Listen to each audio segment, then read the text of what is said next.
What is up? Hi, and welcome to the Wild Wild West. My name is Richie Riche of the MHRT Network. Over that away, the hand motions on this particular stream all over the map is DZ representing his Los Angeles Chargers.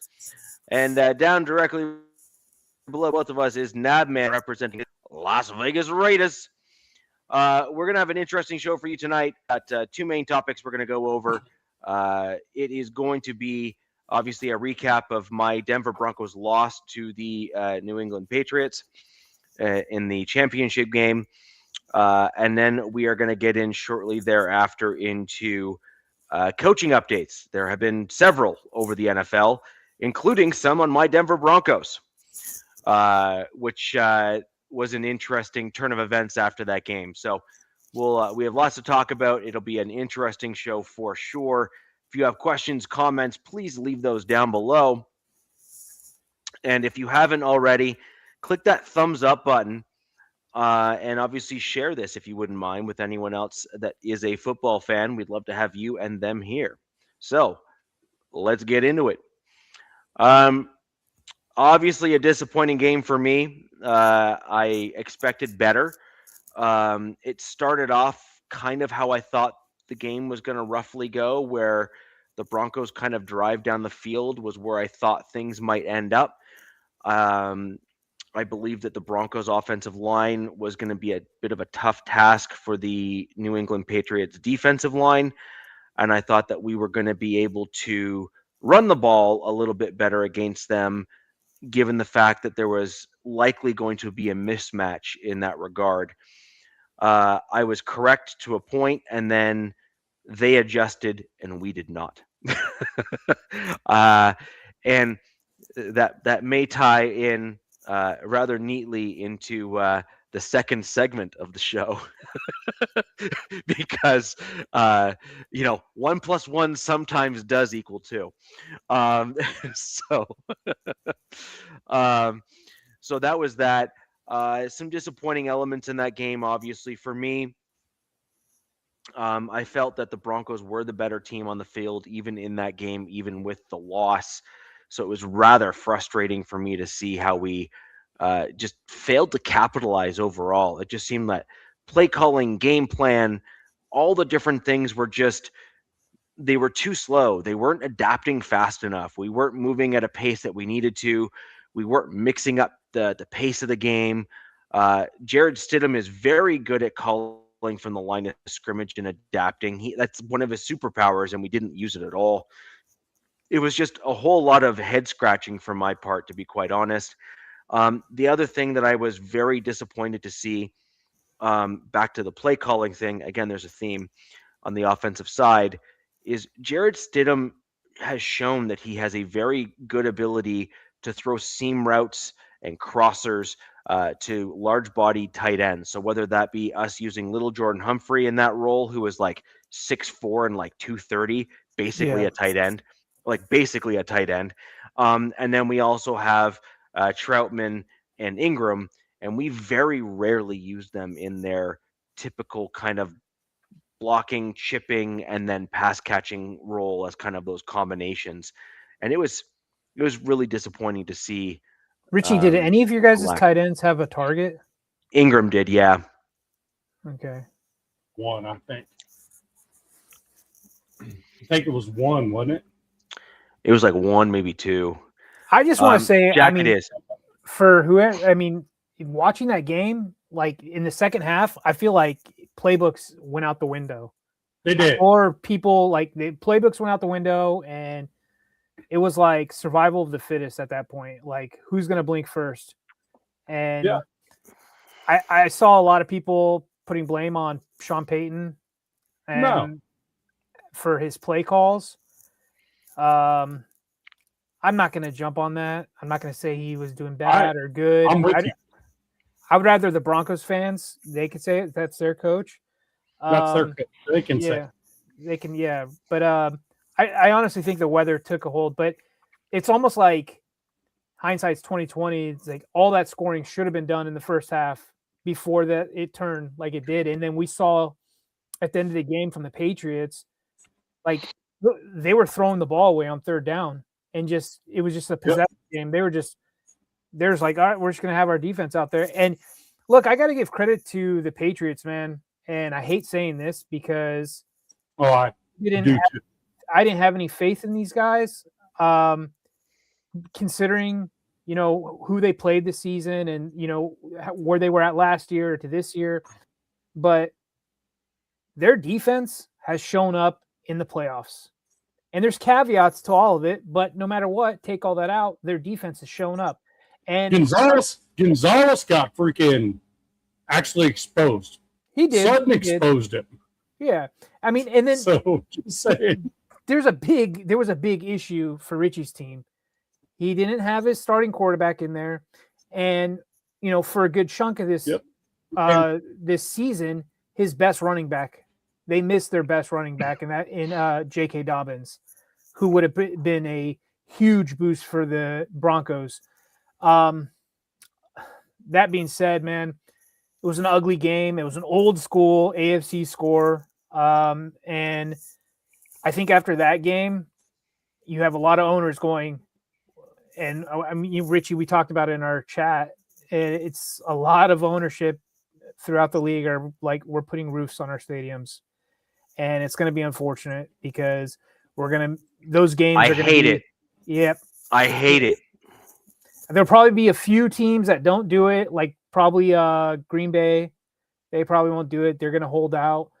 But I think, Broncos are getting a whole new stadium. I think that's got a roof and the whole nine. And yeah. But my first and gut reaction to that is if it's snowing, like let's be honest, right? Some of the classic NFL games that we have seen are in the snow. Yeah. Like it creates a different dimension to the game. It adds a different style of play. And there's only a handful of teams in reality that are going to have the ability to have snow games, right? Like Buffalo. And the Patriots were one of them. Patriots, Broncos, like, Steelers. You got a handful of teams that can do it, man. And it's just an absolute shame to see the NFL trying to push for this because that was, the classics, like some of the classics were like half snow, half standard. And you said something, you mentioned Stidham. His strength, throwing down the seams to tight ends and whatnot, and kind of those anticipatory, why can't I say that word, but passes there, that was like all gone, especially towards even getting towards halftime. And it's like, it was kind of a tough watch. Like he tried his best, and I would have liked to see him use his legs a little more because, let's face it. That's what he was known for. Well, but that's what Bo's strength was, right? Like Bo can use his not legs. his strength, but that was Stidham's strength. Stidham was more of it's not there, go. Right. Bo was a 1-2 progression guy, then do what I need to do with my legs. Yeah. Stidham was more of a number one's not there, gotta go. They quickly tried to just kind of change his mind a little bit, and it looked okay at first. And then really also, who was it? Troy Franklin was a scratch, right? With a hamstring, I believe. So that's one of your top receivers. That hurt. That hurt big time. If anything, I think this eventually opened the Broncos, front office's eyes or the coaching staff's eyes of like, okay, we need these type of guys going toward, for the future. And there's some things that obviously JK, Bo, and Franklin, what are you going to do about that? But Bo was a huge one in my opinion. We also lost Bryant again. So Bryant was there for the game. He does a lot of the dirty cleanup yards where he kind of captures a lot of guys in the middle of the field and kind of brings them away from the play. Because if they don't follow him, then he gets the ball and he pretty much doesn't drop it. Like he just doesn't. Like he's got great hands in that regard. Mm-hmm. And and he does like the dirty yard catches and the contested balls, and he does that pretty well. Hey, Richie, So if I may answer a question right quick in the chat. which one? Bishop says Chiefs fans MIA tonight. They're always MIA. They're only fans when they're winning. They only show their face when they're winning. It's it's not a surprise. Nav said it. I didn't say it. Nav said it. Yeah. So it's not a surprise. No. So when we look at who we had on the field, you're not wrong in terms of players, though. So, but the thing is this. So you made a comment about an old school style of football. I agree to a point. It was an old school look in terms of the field and the snow and that kind of stuff. But the Broncos refused to own what was being done on the field. They refused to own it. So as an example, there was two ways of combating what they were having happen to them on the field. Number one is you throw out Frank Crum as the jumbo set, who's proven to be an effective blocker and very athletic, Interesting. Given the fact that he is like somewhere between a monster and just a massive human. He's like 6'7". Big E. Pardon me? He's JJ Pegues for the Raiders that we don't use enough. Yeah, he's massive, right? So you got this dude over there who's basically a berserker Viking with the bleach blonde hair that's like long. It's just like this just mammoth dude. And they didn't go kill somebody. Yeah, they didn't use him at all. And then we also had another interesting issue on the field, which was McGlinchey was getting killed, like slaughtered, like literally slaughtered. Bad matchup for him. And we had Powers back. We still have Palcho.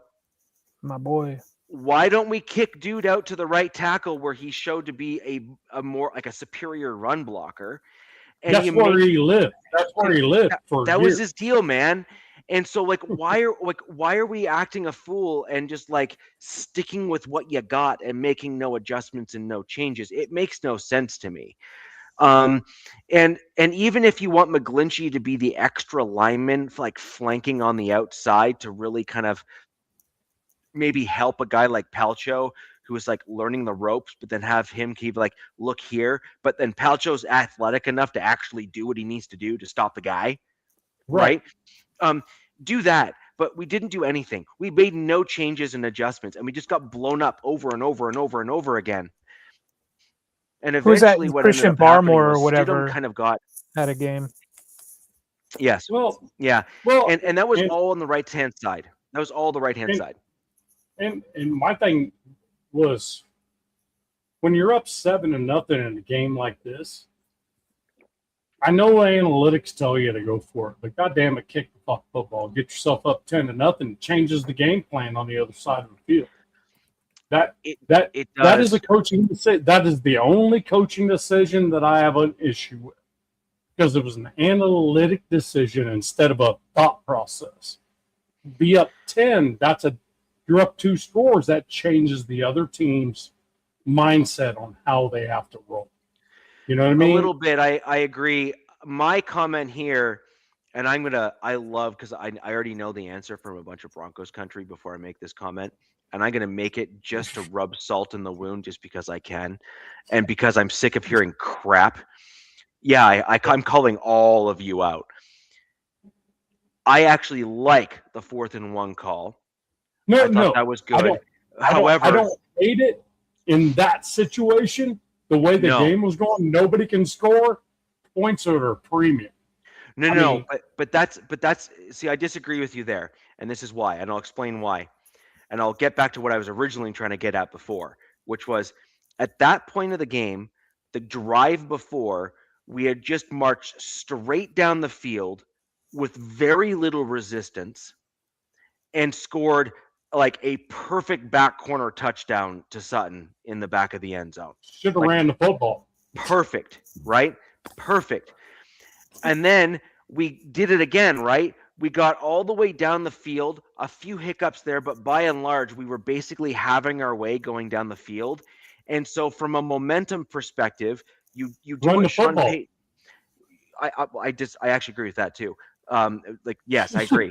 But that's my point though, is that you go for it on 4th and 1 there. I was banging in the chat and stuff with my with some fans and stuff. I was like, run it, or go for it.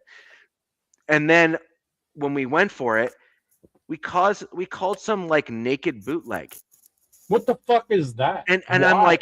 I'm like, okay, stop it. Like, just stop it. Yeah, And why are like basic? Why are you not basic at this point? again, you go down to the jumbo set on the offensive line. You basically push the dude clear across the line there to get that extra bit and say, And you can do that. we are getting this no matter what, and there's nothing you can do to stop us. And that is what you're looking for in that situation. You're wanting the confidence killer for the other team so that they then lose the mental mind game, and then Now they're you're on down an up. 14-0. Now you're done Now what? 14-0. Now you're really at a disadvantage, and you're However- really pushing it. However, you make that play call, it should have been a freaking option for Stitt, where he could actually, it's not there. Let me go. Yes. You know what I mean? That it's one of those where he was told as a backup quarterback, you're going to throw it to this guy. And that is a bad decision by any coach ever. You got to let the fuck quarterback make a decision. Sorry, I just F-bomb. I'm But not I even was- sure. I'm not even convinced that pissed. Stidham had that option. First time I was ever pissed off that the Broncos lost in my life. Yeah. Yeah. My life. I promise you that. That's a fact. Yeah. But here's the thing, right? Is I'm not even convinced that Stidham had the flexibility at the line of scrimmage to do the sort of things that he does. I got the impression that he was basically told to sit down, shut up, and do what he was told. Yes. And I am quite disappointed by that. Again, I'll talk a little bit more about that in the second segment of the show, because again, 1 + 1 does sometimes equal 2. And Equal 3 in this one. Oh, I agree. And so what my gut reaction on this one was, it was a bad play call. I thought the actual idea was good. I thought it was going to do the right thing for the Denver Broncos. I had If no it was problem. an RPO, it was a great idea. If it was an RPO, that's fine. But it wasn't even that, because the running back wasn't even right beside him. The running back went the other direction. Right. And the naked boot was going to be the design all along. And in fact, the play call itself was confirmed that was the specific play call after the game and then the day after the game. Yep. And so, like, I'm sorry, you've lost me on that. Like, you just have. But here's the thing: if you look at the Patriots defense without Spillane in there, the moment a running back touches the ball, the linebackers vacate the middle of the field. They vacated the middle of the field. If you can get them to just fake toss over there or something, you can get them to move. Spillane would not fall for that shit. Spillane wasn't in the freaking game. Trust me, I know that dude. That dude will stay put and live to his assignment. And him not being in the ball game, you should have attacked the middle of the field the entire freaking game. If you're going to do that, you should have done it over the middle. Because those linebackers tossed to the outside with loaded up over there, and then tight end into the middle, boom, done. It's a done deal. Yeah. And it blew my mind that Sean Payton didn't know that shit. Yeah. Spillane's not in there. He's not that dude. There's nobody in there that's that dude. And that's what Seattle's going to destroy them because of it. Yeah. This game surprised me because I've heard from some like NFL guys on shows. They talk about snow games. Now, not all snow games are the same because there's different types of snow, different types of turf. But they say, especially in snow games, they say the offense has an advantage because the defense. I don't think so. Well, the defense, you slip, offense can push their way. They're just talking about it's like if you have a good offense, you got a good running game, whatever, you got quick throws. If you're running the football, I agree with you, DC. But even misdirection with the wide receivers and such. Understood, but it's still harder to catch the football, too. Well, that's yes and no, because they say that wind is probably the only thing that screws up catching the ball. Obviously, there's wet. If you got a bad rain, they change the gloves. They go from like leather to synthetic for different wet conditions. Sure. Well, they change their gloves pretty much every time they go to the. Right. Yes, it probably was difficult. I think visibility, and obviously we saw. I think we were talking in this chat right now. 4 out of 5 field goals were missed, so there's obviously some wind swirling around in there. But this is kind of like I see why Broncos fans are like a little ticked off in the play calling.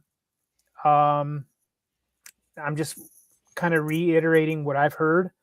No, I'm with you. I'm with what you're saying, DZ. I'm not disagreeing with you. What I'm saying is though, the defense is actually at an advantage in a cold game, and it wasn't that cold in reality. I'm just hearing what I've heard about this is like. No, I'm just saying it wasn't that cold. It was like a 30-degree game, and it just started snowing. That's not a big deal. That's more of an advantage to the offense because they don't know where the offensive player is going as far as the wide receiver. However, when it's a cold game, in my opinion, like a 6-degree game, that's a defensive. Yeah, because you get tired of getting hit at that point. You know what I mean? Mm-hmm. Like when you play cold, you get tired of getting hit. Yeah, you can't catch footballs without your fingers killing you. But I just really feel like I kind of agree with what I heard is this should have been a better offensive game on both sides for both teams. This 10-7 score is, it just shows how good probably the Broncos defense is. We all know that. And like I said earlier in the show, how surprising the Patriots defense has been, in my opinion, especially in these playoffs. But I'm just surprised with these two, play callers that this is what was achieved. And all I'm saying is 30 degrees is different from like 6 degrees. Sure. It is completely different. The defense, in my opinion, when it's single digits, is in the advantage. When it's 30 degrees and snowing, the only thing about that's visibility.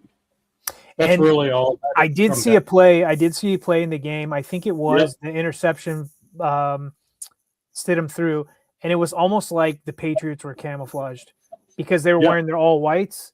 Yeah, and it was in the second half, and it was kind of like that white stuff was swirling, and I think they were talking on the side. Yeah, the one Sutton drop also. It was like somebody put a freaking wall in front of his face. And I think they were talking what is that? Which one's the ball? I forget her name, the sideline reporter, but she was saying that Aaron Andrews. Yeah, she was saying that one direction was better than the other for like the offense. If you're going one way, the defense has the snow in their face. Actually better. Yeah. So I thought it was kind of interesting, but the Patriots might have had a slight advantage with wearing all whites. You never know. I don't know. Hey, but I got to do one thing that's my job to do. James Furpo, this dude's always at work, and what he does is he screams Raiders. So I'm not asking you guys to freaking do that because you won't, put it on mute even if I ask you. But I'm going to do this for James Furpo because he's always at work. I think he has 3 jobs. And DZ actually took his earbuds out. Raiders! There you go, James. Love it. Hey, you got it, buddy. when you pop in, I got you because you're always at work. So I'm just saying. Anyway, sorry to interrupt the flow. Go ahead, Rich. Sorry. But yet, still, to me, I think the Broncos should have took every single point they had an opportunity to take. 4th and 1 or 4th and 10, I don't care. This was a game where points was going to matter. That's all I'm saying.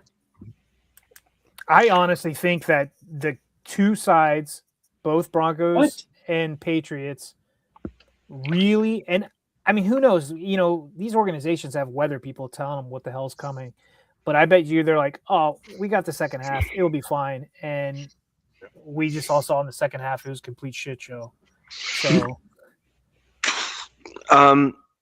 So normally what the Broncos do is they have their scripted plays that are there to inform what they're going up against and how the team plays. And so they're specifically designed to try to counter the defense, but then also inform the offense on what the defense is doing against them. The problem is that you're dealing with a very savvy defensive head coach in Vrabel. Like, he is a skilled and gifted head coach. And you're not going to have the same success against a guy that's intentionally masking the defense against you. Another guy that was very good about doing that, which was mentioned in the chat, was Bill Belichick. Because he was such a gifted defensive coach, he would intentionally mess around with your scripted plays just to screw you up. like that was his goal. He'd be like, this is fun. and then you'd get midway through, and then you'd give him the second look again, and then he'd act completely different. Like, he'd have the defense do something completely different. And that's why Bill Belichick has credited Peyton Manning as being the most difficult quarterback he's ever gone up against, because Peyton Manning was basically the offensive coordinator on the field. And he was just like, I don't care. Like, I'll adjust to the crap that you're putting in front of me. I don't need the offensive coordinator to give me crap. Hey, so Bruce Arians straight up said that. He said, here is the plan to deviate from. Peyton, here's the plan to deviate from. Mm-hmm. There you go. This is what we want to do. But if you don't see it, you fix it. Okay? Just go. Just go. Yeah, you fix it. Yeah. So Bruce Arians is one of the most direct, full out telling you how shit went with Peyton Manning than anyone else. Yeah, I agree. So when we're looking at kind of what happened overall, we'll just kind of go through a couple more things. Overall, I thought the Broncos defense played pretty well. Oh, no question. Overall, I was fairly happy with, generally speaking, how they played. I mean, Richie, Drake May was like 10 for what? Like, he only completed 10 passes. I mean, 10 for 21. Let me see. Something like that. 10 for 27. 10 for 21. You were right, Nev. Yeah. 10 for 21. 86 27. yards. Yeah, for 86 yards. So the one thing I was a little bit disappointed with the defense, and it's the only thing, literally the only thing, was I expected to see more all-out blitzes in more portions of the game, because Drake May has a propensity, and has done so throughout the majority of the playoffs and the regular season, of having difficulties holding on to the ball when he gets hit. Yes. And I wanted more traffic around Drake May to punch the ball out and jostle him and kind of get in his head a little bit more. Now, don't get me wrong. I mean, 10 for whatever is a spectacular stat. So, not too shabby. But at the same time, I felt that the Broncos could have basically made him do things by getting to him more often and making him more uncomfortable. And Right. I felt that we got a lot of pressure, but we didn't get enough like direct QB hits as much as I would have preferred, and we did not get sacks. And so I was gonna say really that. wanting. Well, we got some sacks, but we didn't get as many as I thought we were going to get. Right. And I felt that that's because we didn't do all out blitzes. And Vici, this is actually where I agree with you. The Broncos playing the way that they did, they should have had a spy. However, the counter to that, and this is where I believe we should have gone instead, was gone all out blitz. And that counters the need for a spy, because the goal there is you're getting right to the quarterback and you're not even allowing him to have the ability to run.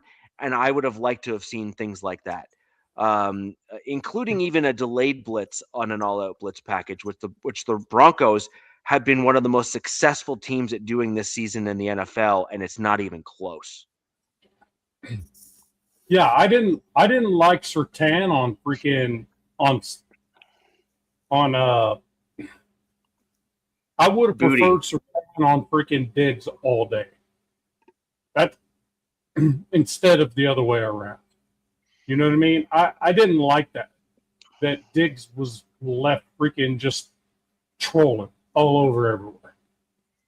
I think Surtain should have been on Diggs all day. I don't understand. That's my plunk on that defense. However, I mean, hell, Drake May didn't throw for 100 yards. I mean, Nav Diggs only had 17 yards. He was a non-factor essentially. There was 3 for 17 for 3 first downs, was it not? Well, he had 5 recoveries for 17, and he had 6 targets. But I mean, I guess I'm looking at this. Nobody was really factored except for Mac Hollins with that huge play. Mac Hollins. That is one dude that left the Raiders that I was like, that's going to suck. He's going to make second time. That's the second time that Mac Hollins has just like ran all over the Broncos, and I don't know why. I don't know why. I don't know how. Mac Hollins, what was it? 2 years ago? Mac Hollins put like freaking 200 yards on you guys. Yep. Like 3 touchdowns. Yep. That was when Carr was still the quarterback. Yes. Yeah. Just torched you over the middle. Yeah. So overall, my big thing is I wanted May more uncomfortable. I wanted more hands on the football. I wanted May to second guess every time he went to like bring the ball back, whether or not it was going to get knocked out of his hands, sort of thing. Like I wanted that to be the mental mindset that he was in. And look, we got to him a few times. I think there was like 3, maybe 4 sacks, something like that. Like we did get to him a few times. So like, fine, fair enough.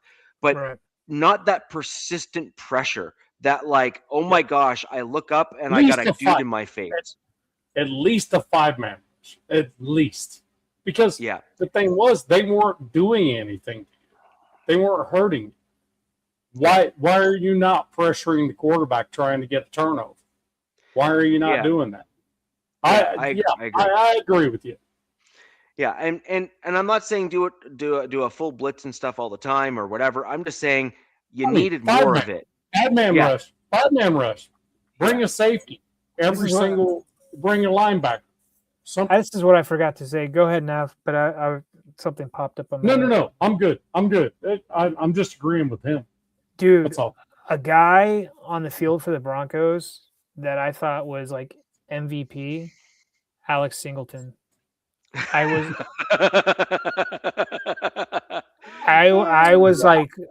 was watching him play, and I was just like, okay, dude, hell yeah.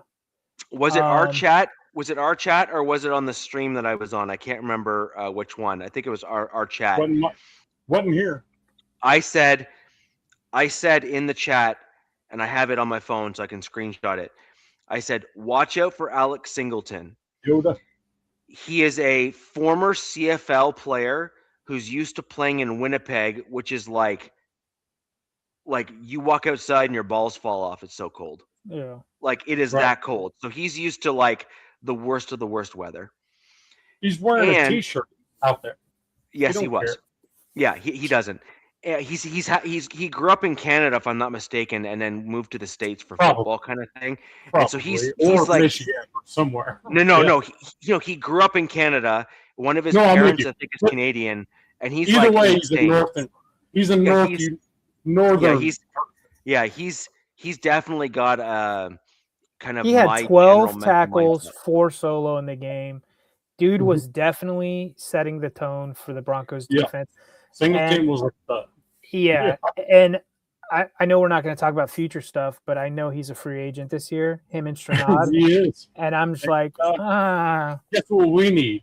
there's a lot of teams that are going to be like, we need that guy on our team to set the tone. We got a lot of money And- for that guy. And Just saying. DZ, here's the kicker. If you talk to almost anybody else but me, they will say we will give you Singleton and a ham sandwich to make him gone. Oh, wow. What? Are Well, you look- serious? That's the devil's lettuce is legal in Colorado. So, Hey, that's what And- a lot of Raider fans said about Robert Spillane. Robert Spillane going to the Patriots is what got him there, even though he's not there now. You know what I mean? Robert Spillane is a freaking troll in the middle of the field, runs the freaking defense, and gets everybody lined exactly in the play where it needs to be. You know, that type of shit. I was like, damn, why didn't he stay with us? I mean, we offered him pretty much the same deal, just a year shorter, but with Las Vegas not having state taxes, it's the same deal. Why did he go? Well, it's because we suck. That's why. He saw some upside with the Patriots. That's why he left. That's why I tell everybody. who's the Patriots DC?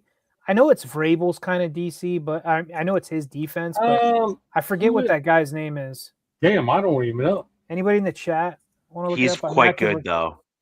I was I've been, like I said, man, like I was not sold at all on the Patriots. And then I just started Terrell Williams. Terrell Williams. Yep, Is that Terrell Williams. Okay. Well, he just came out of nowhere. I think there's going to be a lot of coaches next season that are going to be coming out of nowhere. People are going to be like, who the hell is this guy? And we're going to see a lot of that. Remember Terrell Williams when he played?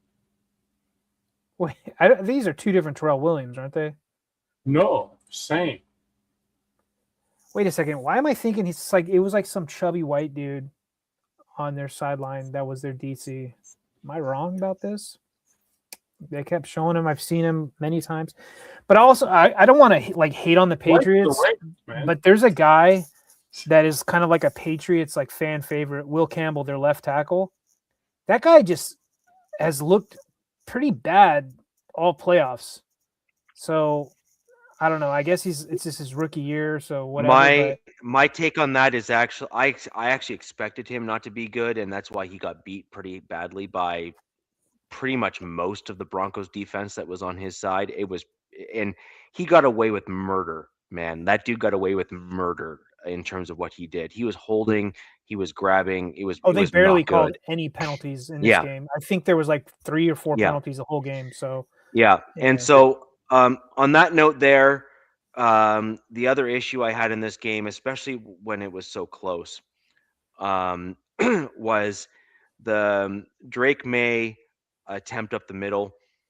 The NFL and the officials, they've already come in and apologized to say that was wrong. Like that was a bad call. And what kills me about that, and I would like to know, I thought the balls had chips in them. Yeah, so did I.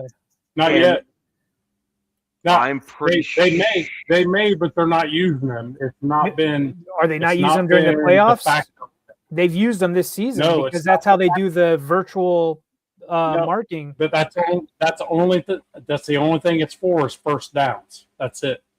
Okay, that's what this was. This Oh, was a first down.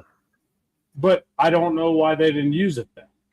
Yeah, but that's my point, Nav, is that like the whole point of the chip was first downs, and the bad call was for a first down on a fourth down Oh, I know what call. you're talking about now. Okay, I was thinking something else. Where Drake May was absolutely short, visually on screen. There was no denying it. It was super plain as day. And the NFL's already come out and said, yeah, sorry, we screwed up. And it's like, Yeah, well, I mean, kinda it wasn't like 2 inches short. It was like a yard. He was like a yard. short. He was like a yard short. Yeah. Yeah. Yeah. It was a 4th and 1 play, and he didn't get the one. I just don't know what the rules are on that, when they go to that. They make it up as they go, man. It was flat. No, Nav, this is the problem that I have. I'm almost positive that was the play that Sean Payton threw the red flag on, and he was overruled. I don't know. I don't know if it was or not. I don't particularly remember that play. And that makes no sense to me. That makes no sense. I mean, if they're using the chip, then they should use it for every single play to mark the ball. It shouldn't be like when it's a big one. They should be using it for every single play. If they're going to use it, you use it for every single play where to mark the ball. You know, I agree, but right here. I agree, but I think what should happen is the refs should call it on the field, and then as they're going up to reset for the play, I think that the adjustment should happen as they're about to reset to keep the pace of play going, so that we're not sitting there. Yeah, like that kind of stuff, right? That might be part of the reason why it didn't happen, because of pace of play. Well, that's you can't do that in a playoff game, in my opinion, because you just can't. But I mean, the thing is, if that's what you're going to make it, or like as a rule for pace of play, then you can't like change it just because it's an important play. You know, you have to go with the humans on the field to say this. But my point. So maybe I'm not speaking clearly. What I'm saying is, when a team makes a play and gets to a certain spot on the field, and it's ruled to say like a 3-yard gain or whatever, and let's say the actual chip indicates that it's meant to be a 4-yard gain rather than a 3-yard gain. Right. As the ref goes to place the ball down at the spot to allow the teams to reset, the ear call should come in and say that was a 4-yard gain, and they simply just move the ball up a yard to allow for the proper adjustments to take place. And then right? The ref just look left and right and go, "That's first down." If it is. And then on this particular type of call, because I'm pretty sure this is one that Sean Payton actually like threw the red flag on, this should be very cut and dry. This should be whistle was blown at this point. Chip says this. Yard markers this, it's either a yes or a no. But the NFL has already come out after the fact. They've already like put it on the official thing that the play call was incorrect. Like on the field, that play call was incorrect. And that's another thing. The whistle. When the whistle happens, the problem is when any ref on the field blows a whistle, the play's dead as it stands. Correct. So if there was any referee that blew a whistle, it's as it is when the play happened. They look at the video and go, "Oh, that's where the whistle was." Yeah. It's over right there. You know, so it's kind of a good point, Jack. It's yes and no. Yes and no, but the thing is that there's a time and date stamp and down to like the millisecond and stuff on the actual feed that the NFL has. Right, I'm with you. And so when the timestamp shows that knee went down, whistle or not, the chip can then be looked at that same interval of timing where it was, and it's just a definitive answer. So I totally get with what he's saying, but the point is you either leverage the technology that you have at your disposal or you don't. Or stop half-assing it. Stop half-assing it. You either do it or you don't. Yeah, exactly. You either do it or you don't.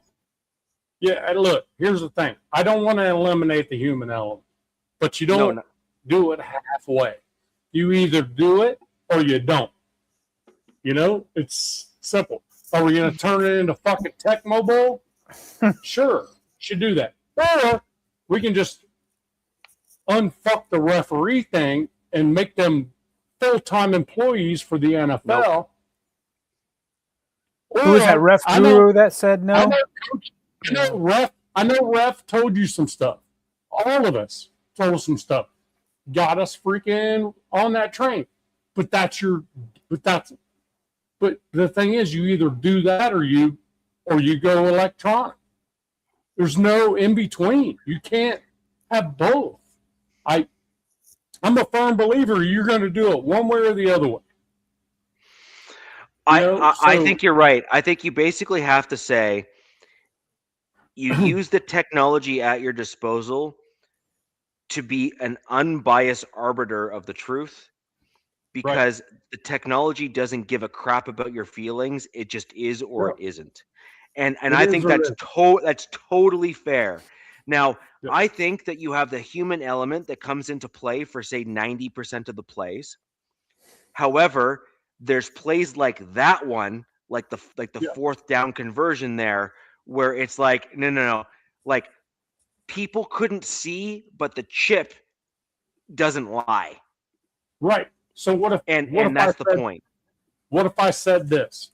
The referee has the option to use whatever electronic option he needs to make a decision. Yep. Based on a challenge flag. I agree. Okay, so if a challenge flag happens, he can use whatever elements he wants and take as long as he wants to come up with a decision. Because if a coach throws a challenge flag, it's a big deal. It's a big deal. Everything needs to be looked at. That's everything. New York calling them because they always have a freaking retired referee like Sarator or somebody like that up in there saying, hey, here's what I think. Here's what I saw.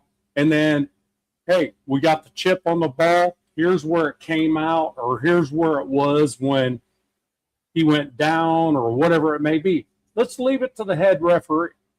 Let's just make the head referee a full-time NFL ref. You know, a full-time salary NFL referee, the head guy. Let's not moving these fuckers around, you know? And then anybody else, they're going to have say, but they're not going to have that kind of say. You know what I mean? That's a good one, Paul. That's a good one. Yeah. oh shit! I'm sure that was freaking fun. Where was that at, Paul? It's not the first time. They keep on saying I look How like did you get Mike McCarthy to come on the show? That's no. And now I see now I see. How was that Steelers press conference, Richie? Was it good? I love Pittsburgh. You cried a little bit. I don't think I've cried in I can't remember how long. No. McCarthy cried his ass off in like 2 seconds on that press conference. Yeah. Then I'm definitely not Mike McCarthy, because that's just I have some choice words for that crap. Anyways, he really did. He cried. He was like 10 seconds into there going. He's pretty much a Yinzer. He's from Pittsburgh, so I think he was crying because he got another shot at being a head coach, and it just so happened. It just so happened to be his childhood team, but like that dude was on his way out. You know what I mean? Like that was not what the Steelers do. The Steelers' last two head coaches, Bill Cowher and Mike Tomlin, were young, first-time guys. And so this is just goes against the grain of what the Rooneys have done. Let's be clear. The Steelers have had 3 head coaches in 69 years. Right. So just saying, Mike McCarthy, Richie, you guys, you best freaking go for 20. That means you're going to be 82, bro. Just keep it up. I don't think he lasts longer than 5 seasons, in my opinion. I don't think he might not last 2. Yeah. No. Yeah. Anyways. But overall, I think that there was a few questionable ones. I understand that there's some other pieces in the other one, but I also disagreed with the backwards pass one as well. He tried to like chuck it over to a wide receiver, but then Ellis came and knocked it back as Stidham was trying to chuck it. I honestly and truly, I think that was a bad call. I actually thought that the original call on the field was correct, that it was a loss of down and that it was a forward pass, but it was a loss of down. Right. As it was technically that true? Intentional grounding. Yeah. Yeah, intentional grounding, forward pass attempt, whatever. It was a good call. No, but they reversed it. They actually called it a backward pass and then a defensive interception. I thought it was a good call right off the get-go. Yes, I agree. Because the attempt was forward. You know what I mean? Just because a defensive player makes contact with the ball and it goes backwards does not make it a forward pass or a backwards pass. You know what I mean? There was contact with that football. Yes. You know, so I didn't like that shit at all. I was like, that was a bad call. That was, to me, the worst call in the game. But it was so close.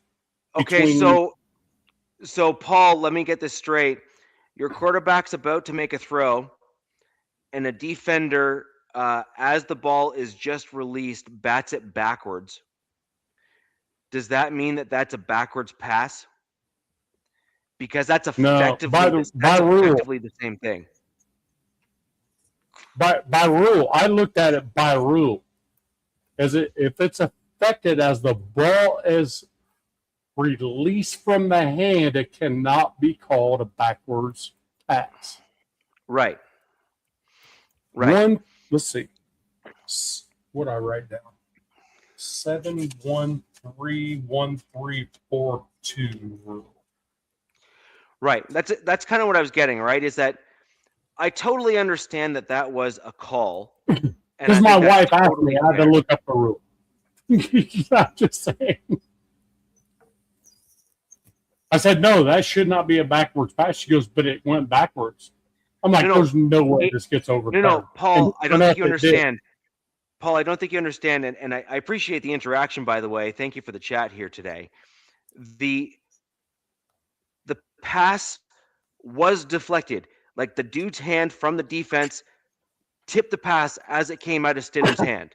Now, the question is, are you deeming the fact that it didn't go past the line of scrimmage as a backwards pass? Because that's not a backwards pass. That's intentional grounding. No, the thing about it is, I guess the question over in the chat is, here's the thing. There was an attempted pass. The ball was headed forward. It was actually deflected backwards. Correct. That is not a backwards pass. It can't be called a backwards pass according to that rule. So as long as it hits the ground, it's basically an incompletion. It's not a intentional grounding. It's not anything.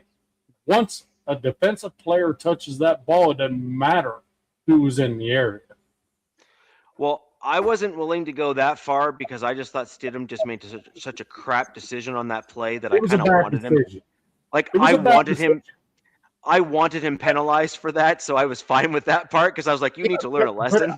I will just tell you that only reason I looked into the rule of it was because my wife goes, why is that not a fumble when it happened? I said, well, I think it's not a fumble because the defensive player actually got their hand on the ball. Damn, he did. And it cannot be a fumble because of that. As long, because that should be this. Yes. Deflected. Yeah. That's one ref on that field should have went deflected ball. That's that. Just so the chat can see. Deflected ball. Once the deflected ball happens, the only thing you can do with it is intercept it. You know? Yes. So the Broncos and Raiders got talking, saying the Broncos got cheated. If so, I'm watching the wrong show.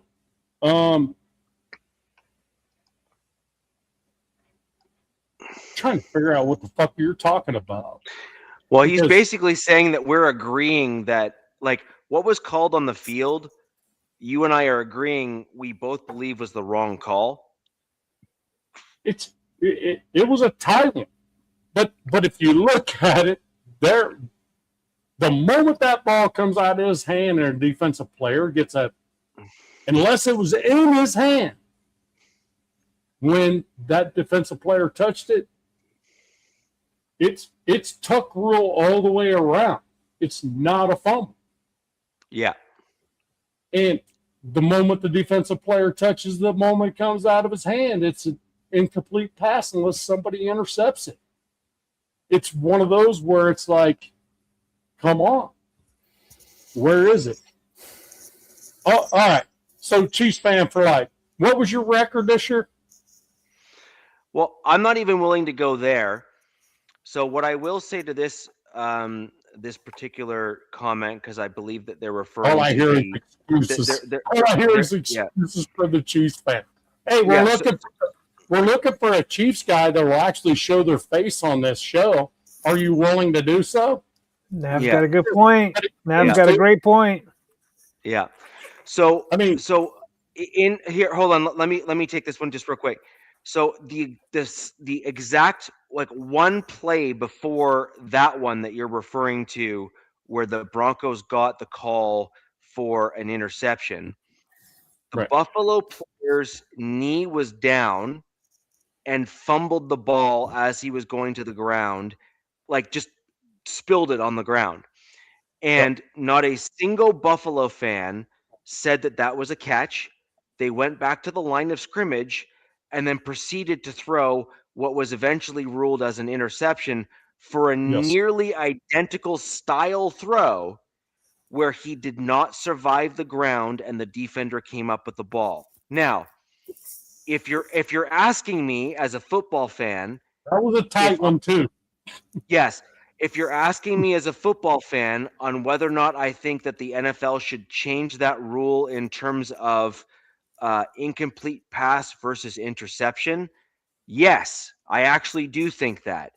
Because when you're in a contested catch situation like that one was, I think the Buffalo game should have been called an incomplete pass, not an interception.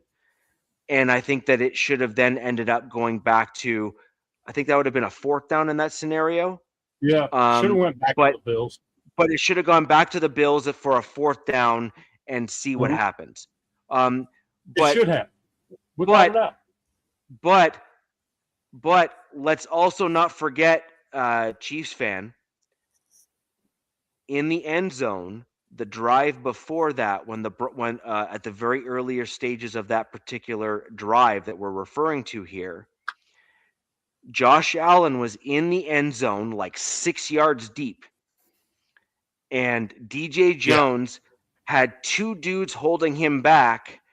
And with that penalty, the Bills would have had a safety and lost the game. Yep. It was not called. It was so egregious that the announcers called it out on the broadcast.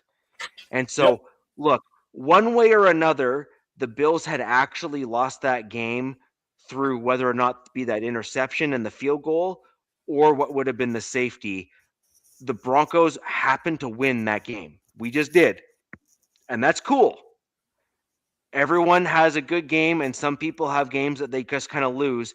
At the end of the game, at the end of the day, though, you can't turn the ball over 5 times because you typically lose those games. It just is what it is. Okay, and so that's that. So if I may, so if you put KC Chiefs fan for life up there, which one? 9303. 837. Okay. I'm a fan talking. Resign. You trying to grow a show or what? So So since I don't want to get on cam, what does that mean? My points are valid? No.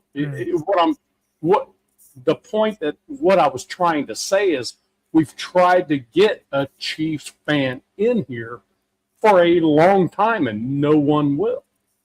So now your points in the chat do matter without a doubt. There's no question. But I don't know why a Chiefs fan wouldn't come in here with the rest of the AFC West and want to argue their points or actually talk about their points, because that's what we do. Here, the three of us and Jack Kenna before me, all we do is talk about our teams and how and what we saw of the other teams on what they should do and what they shouldn't do and how the things happen. We're not trying to bash you. We're just trying to figure out why we can't get a Chiefs fan to come in this show. You would think that they'd be knocking down the door. But maybe it's the fact that the dynasty's over. And they're just not interested anymore. So to piggyback off Nav a little bit, it is kind of tough to find Chiefs fans in the wild. And that, when I say wild, social media, because I've tried to get a few guys. I don't have a massive following, but I know Nav, he's got maybe he says it to his channel. He's got his own channel. Maybe his Raider friends know some Chiefs fans. We are KC Chiefs fans for life. No issues on the channel at all with anybody coming in. We are looking for a Chiefs representative. We had one for a while, and Alex, he left to go do another show, and he had a kid and whatnot. Wish him all the best. But we are genuinely trying to get another Chiefs fan like ourselves, especially when the season kicks off, or maybe, draft and everything too. Draft. Because it sucks when we're talking about our teams and there's still one big giant team that we've missed out on. So we're all actively and that's my trying. Point. Yeah. Right. And I get that you like to talk trash, Chiefs fan, but we do too as well. We just try to keep the cussing down to a minimum. It's not trash. It's really not trash talk. It's kind of like if you look, Rich, at 841. Wow, big take to say the dynasty's over. Well, but we don't have anybody in here to tell us it's not. That's the thing. You know what I mean? In fairness, now down here, let's be honest though. But it doesn't mean we don't value your opinion. No. The two things are different. Like, generally speaking, what seems to happen in the NFL, even within division, right? So you typically have tiers and layers, right? So the AFC West, a lot of the times, has had dominant teams within it. So the Chiefs over the last little bit have been that dominant team. Before that was the Broncos. Sorry, You can't argue that. It just was what it was. The Broncos were that dominant team. And then, we've ebbed and flowed in terms of the other teams, in and around that time as well, right? Fair enough, is what it is. Now, as we're going through where we're at right now, the Chiefs are at a very pivotal crux right now. That's for sure. It is undeniable at this stage, regardless of Mahomes' injury or anything else. I'm sorry, it's a fact. The Chiefs were slated at number 3 within the division. Yes. They just were. And so then the question is, was this a single down year, or was this a, ebb and flow, readjust, rebuild, get some new talent in, and then kind of go back through a success window again? And let's be honest, Andy Reid is definitely the coach that can turn that team around. He is definitely a coach that can turn that team around. He's got the offensive chops, he's got the vision, and he definitely has the young guys' respect because they've seen what he has done overall. So, and Chiefs fan, I clicked on the wrong thing because we got another chat in here. I completely agree. You had a top 5 at one point you had a top 5 offense. But you need that defense and the flip side of that in order to continue to succeed. You had some struggles on your offensive line where you guys slipped a little bit as the year went on, right? Like that's totally fair. But the question is, can you turn it around in short order where you're being truly competitive with the Broncos and the Chargers? Because right now the Chargers are nipping at the heels of the Broncos to be the top in the AFC West. And I think it's a viable and fair comment to make that until the Chiefs can now prove that they're back, to ask questions, right? I think it's totally fair to do so. And let's be honest, I was probably the most, and probably am still the most critical Broncos fan of my team on the internet, on podcast. I just am. That is true. Like I just am. I was actually surprised by because I missed last week's show. I was surprised by your score prediction. I was like, that doesn't sound like Richie. He's coming in hot with this prediction. He's very confident about this, but overall, I was expecting more of a defensive game from the Broncos, and that's where my score prediction largely came from. Is I thought that the O-line that has given up like a tremendous number of sacks in this year, I thought that the D-line for the Broncos was going to show up against the O-line of the Patriots. That's kind of where my score prediction came from, which was warranted, by the way. Like over the course of the year, like I've got evidence to back that up. So yeah, understandable, man. Yeah. Understandable. Where do we go now? Where do we go here? You guys want to get into... So we're going to go into the coaches, man. We're going to go right into the coaches. I think that we're going to get right into the offseason next week's show. We're going to go into all of our teams, what we think, and all that kind of stuff. That's for later. Broncos lost. It's unfortunate. We will see what happens in the Super Bowl. We will start getting into a Super Bowl prediction at the end of next week's show as well. To get into our scores and stuff like that. So we'll go from that. But let's start getting into some coaches. Who do you want to go first? I think Nav's 10-100ing right now. So yep. So how about you dig in a little bit to some of the coaches, and then I will talk about the Broncos coaches and the changes there. Okay. After. Well, we still don't have a DC. We lost Jesse Minter to the Ravens. Yep. Heartbreak, man. It's like you had a good thing for like 2 years, top defense for 2 years, and many different categories. And he leaves, and that was kind of the thing Jim said. When Jesse got to LA, Jim was like, "I want to get this guy a head coaching gig." Or maybe that was their deal. Maybe that was like a plan behind the scenes. And he didn't get any interviews last offseason, I think, which was pretty surprising to the fan base, considering, what Jim had said and what we had saw with the defense. And then this year, he was like the hot name, right? I think he had an interview request by every team that was available with looking for head coach. He goes to the Ravens. It was kind of like one of those things that, everybody saw coming. It was like a perfect fit, essentially. And because he has familiarity with the front office, with the staff. But I like what he's doing so far. He brought in probably the top O-line coach, one of the top O-line coaches from Atlanta, I think Ledford, who his strong suit is the outside zone, which with Lamar and Derrick Henry, that's got to be lethal. And then I don't think they're done with their staff there. They keep bringing in guys. I think they requested to interview Doyle, who worked under Ben Johnson with the Chicago Bears. So, yeah, man, I think I'm going to that game. The Chargers play in Baltimore next year. I'll probably be going to that game to see this matchup. Nice. I think it should be really good. I keep missing out on the games that are right up the road from me, so I might as well just go. For all that who don't know in the chat, born and raised in Southern California. I live in Maryland now, so I got, if the Chargers ever come out east, I got 2 teams right above me. But all right, before I get into the OC, the Chargers re-signed T.R. Tart, our D tackle, who bounced around and has been fantastic for us. He's a fan favorite. Everybody loves him. he kind of made a statement week 1 with that infamous like slap punch to the face to Travis Kelce. He had a really good statistical year. He does a lot of the dirty work.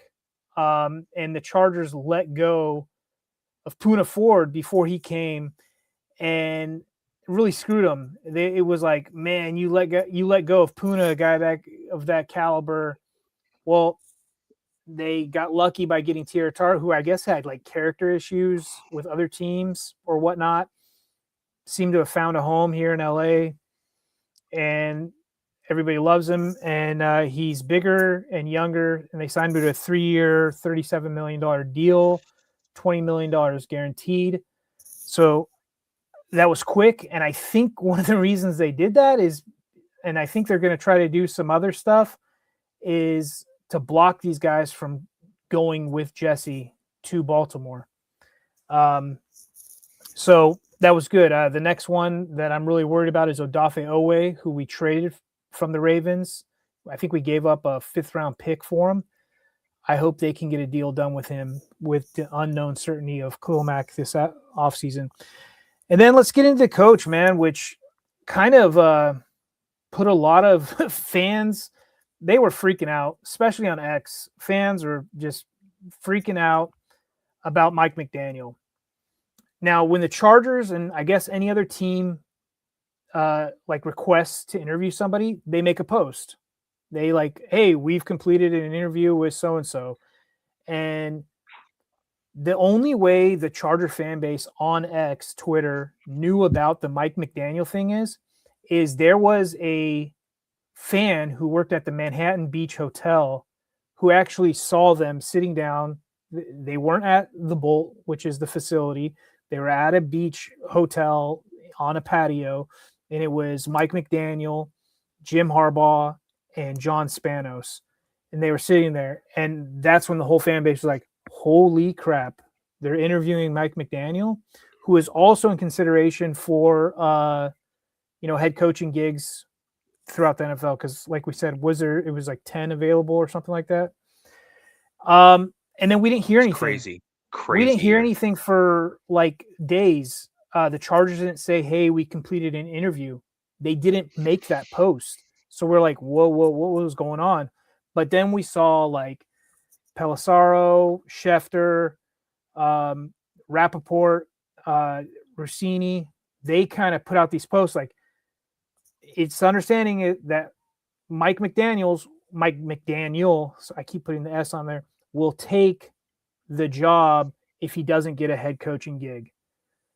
So people are like, so the fans are like, oh, and then, oh, because the Raiders, all these teams, and, everybody's stressed out for a week, and he eventually became the Chargers OC, which the fan base is excited for because these last 2 years under Greg Roman have not been great offensively. Ravens fans did warn us. They're like, good luck with Greg Roman, dude. And they were right. So salute to the Ravens fans that warned us about Greg Roman. This is the first time Jim Harbaugh has had a different OC than Greg in the NFL, is with Mike. And I think a lot of this also had to do with his wife. She's from LA. She wants to go back. And, Mike, he did a long presser. He did like a 40-minute presser with the Charger beat writers. He's been on like a couple different shows. I like what he's saying. I'm really intrigued by how this marriage between him and Harbaugh is going to work. They both like to run the ball. I don't. You don't what? Like the marriage? I don't like anything about it. Nothing. Oh, I'm sorry, Rich. I'm sorry, Mike. I'm sorry. I don't like anything about it. I don't like anything about it. It is not going to bode well for my Broncos, and I'm not a fan. So, well, we don't know that yet. Let's pump the brakes. He's a very good OC. I'll admit it, man. I was like, this guy's a clown in Miami as the head coach. I was like, look at this dude vaping on the sidelines. I mean, look, he came up to the presser. In his presser, he was wearing a $12,000 jacket. Like, it's the complete opposite of Justin and Jim. These guys wear free clothes. Like, you know what I mean? Like, very frugal with their money. And this dude's just, balling in Gucci and Louis and everything. But as I'm digging into this guy and people from around the league, they know who he is. I mean, dude, when this guy, he's been with many teams, right? Throughout his career. I could pull it up, but just take my word. But one of the things is when in 2011, he was with the Washington then Redskins, but now Commanders. He was coaching with both Shanahans, McVay and LaFleur were all on that team. Like, it was like the mecca of these coaches all just at one time. And I don't think the Commanders or the Redskins knew what they had really, but I don't know the contract deals. I know that he's talked to Justin already. And from what I heard, I think I heard him say that he's going to watch every game Justin's ever played and try to design it for him that way. I'm excited for the run game because the whole time under Greg Roman, he's like, can you imagine Justin with a run game? And it never really happened. It never came to fruition. It was there in spurts, but it wasn't a consistent thing. Yeah, it was like, what are you talking about, dude? Like, some games it was there, but that was against bottom tier defenses. Now, is this going to be different scheme wise because he's been primarily a zone guy, right? And then, what the Chargers were currently running these last 2 years was a gap scheme. So I think this is going to be a complete different offense that really nobody's seen before. Because people were asking him about Miami and such, and he was pretty much saying that Miami was a different situation. It was a special situation. And we got Tua. I mean, they had Tua. But, they had Tyreek, Waddle, A-Chain. These guys are all track stars, right? Chargers don't have track stars on their team. They have good young talent, in Hampton, Ladd, Trey Harris, Oronde Gadsden, QJ. I've seen a lot of fans floating out the idea that he might be a trade bait, especially with the low capital we have going in this draft. So it's going to be really interesting to see this come to fruition. And I don't think we really see it until like maybe 4 weeks into the season of how this is going to work. But I thought I wouldn't like this guy. I thought this guy would have like worn on me listening to him, but I've watched him do these interviews and I was like, holy God, this guy's like a savant. Like, this should be really fun if they can get the right pieces in there for him. This should be fun. Now on the downside, losing Jesse, now I'm worried. I'm like, oh great, now our defense is gonna suck and our offense is gonna be good. Like, I hope they can find the happy medium, and not just have one side of the ball drop off. Because this year our offense, like, if metric wise, was like in the 20s, right? Like, that's not good, dude. You don't want to go into You're mediocre. You don't want to go in the playoffs with an offense in the 20s, your O-line dead last in the NFL, and then a top defense. It's just not going to work, man. You need an upper half in everything, right? But he has a lot of connections. He's pretty funny. I mean, I know you guys are fans of other teams, but if you guys want to watch a really good interview, watch his interview, his Chargers presser. He was on Pat McAfee as well.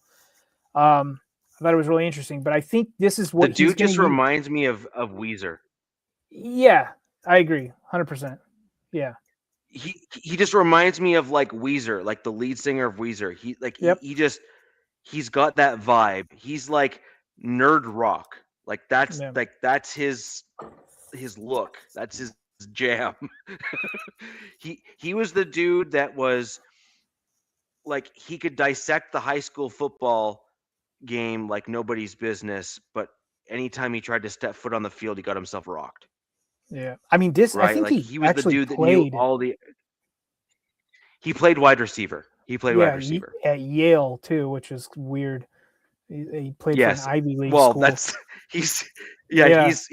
He's all brain and no brawn is basically the whole point. Richie, didn't he And- start out as a ball boy for the Broncos? I think he started Yes, he out like did. super young with the Broncos as like a ball boy or something. It's just, Yes. it's a fast. I think because he grew up in Aurora, Colorado, and actually our Yeah. special teams coach right now, Ficken, they went to the same high school together. I think Ficken was a senior and McDaniel was a freshman, but so there's some connections. It's going to be interesting. It's going to be fun. There's probably going to be some growing pains. They still got to get a lot of things fixed in LA.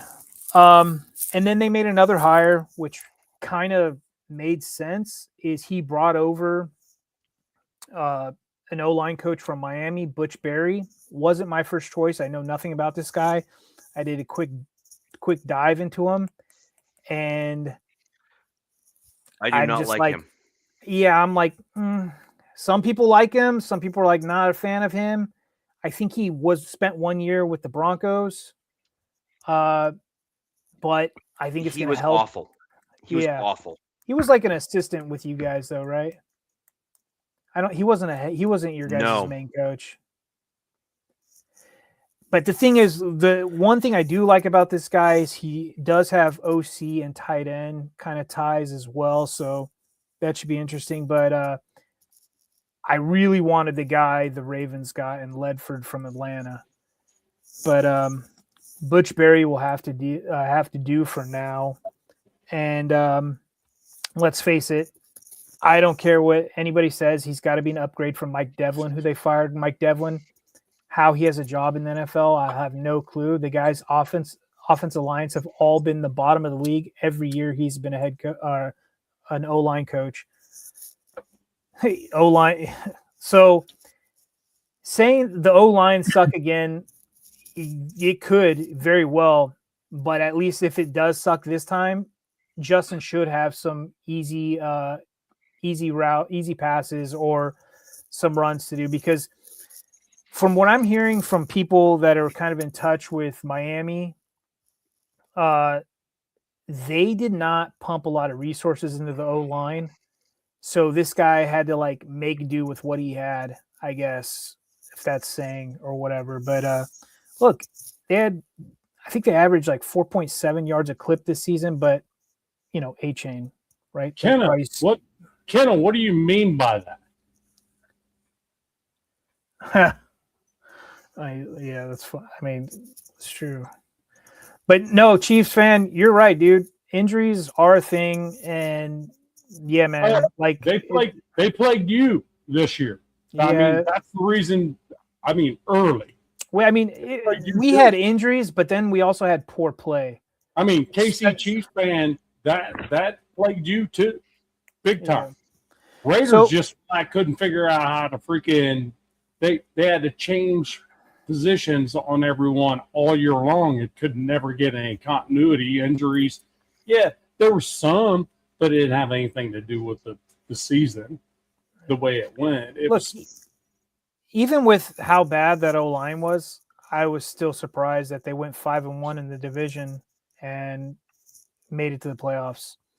But, scoring 3 points in the playoffs is unacceptable. Costa's going back, bro. Costa, that dude's going back. Still mad about the roughing the passer call against Ray Hamilton on Ken Stabler. That's going back. Paul, what the hell, deep. Brother? That's deep back. I'll be 55 in March. I'm not sure I remember that play. That's funny. Next level Raiders shit right there. And then we'll wrap it up with some coaching stuff. But as far as DC, the Chargers are casting a really wide net.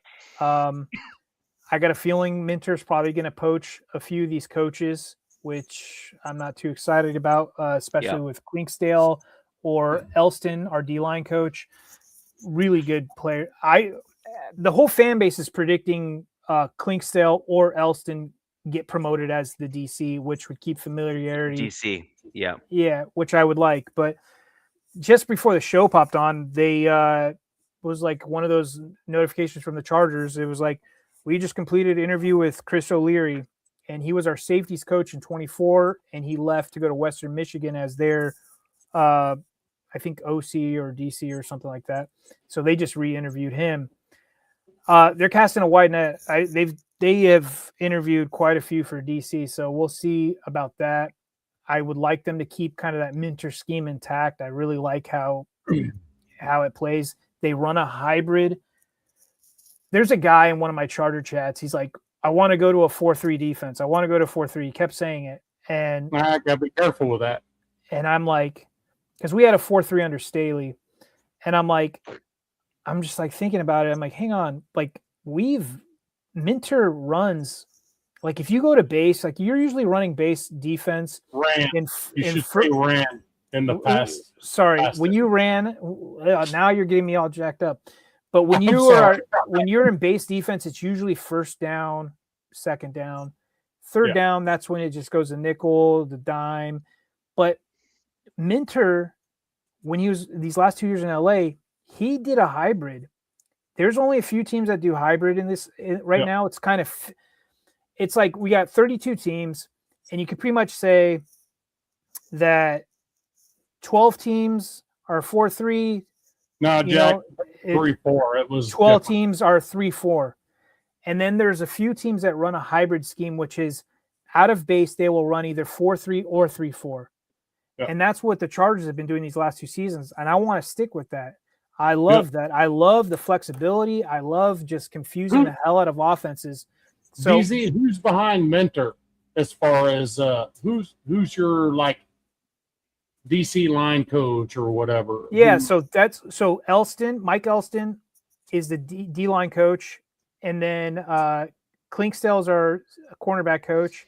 Those two would be in succession of Minter, but they've Do you want to see them elevated or? Oh yeah, I would love to see Klink or Elston, because that means we get to retain them and not lose them to another team, and they know what the hell they're doing. But look, they're casting a wide net. I mean, I've heard fans say bring Sean McDermott over here, and have him be the DC. But Sean, I think, runs a primarily 4-3 style defense, which I'm not opposed to, but I like who they have personnel wise right now.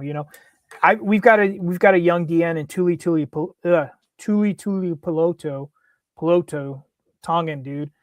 He can put his hands in the dirt, or he can rush standing up. You know what I mean? Like I like the fluidity, the flexibility of it. I don't want to just go back to one style of base and just live like that.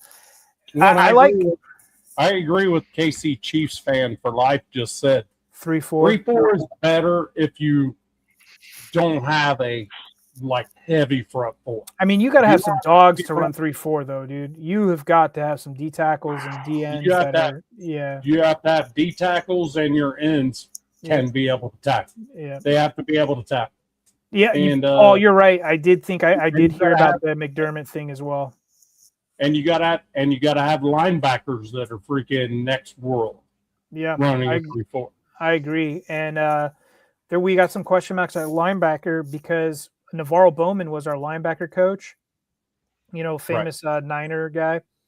Yep. He's stepping away from coaching. His son is like a top basketball player in the state of California, and he wants to be there for him. So we're going to lose a linebacker coach. Probably going to lose more coaches. So it's going to be interesting to see how they fill out this coaching candidacy. Probably going to be a lot of guys none of us know about, right? But it is what it is. So I want to just quickly go through a list of the coaches here in terms of hirings. The Falcons hired Matt Ryan to be the team's president of football. Yep. Which they hired Stefanski to become their next head coach. He's probably happy after firing Raheem Morris. The Falcons will hire Tommy Reese to be their offensive coordinator, and they're going to hire Craig Augerman as the special teams coordinator for the team. Dallas Cowboys are going to be hiring Christian Parker as their defensive coordinator. Baltimore Ravens, as you alluded to earlier, have hired your former DC in Jesse Minter. Buffalo Bills have promoted Joe Brady to become their next head coach after firing Sean McDermott. That was interesting. Which I have not seen a single Bills fan that is happy with that particular move. I'm just saying, I don't get it. So let's wait and see what happens there. You would have thought Brian Daboll would have been yes, in line to go back there. Right. Browns are hiring Ravens offensive coordinator Tom Monken to be their head coach. Yep. So that is interesting to say the least. The Lions are set to hire offensive coordinator Drew Petzing to replace John Morton. That's actually good. That's a great. Yep. I agree. Yep.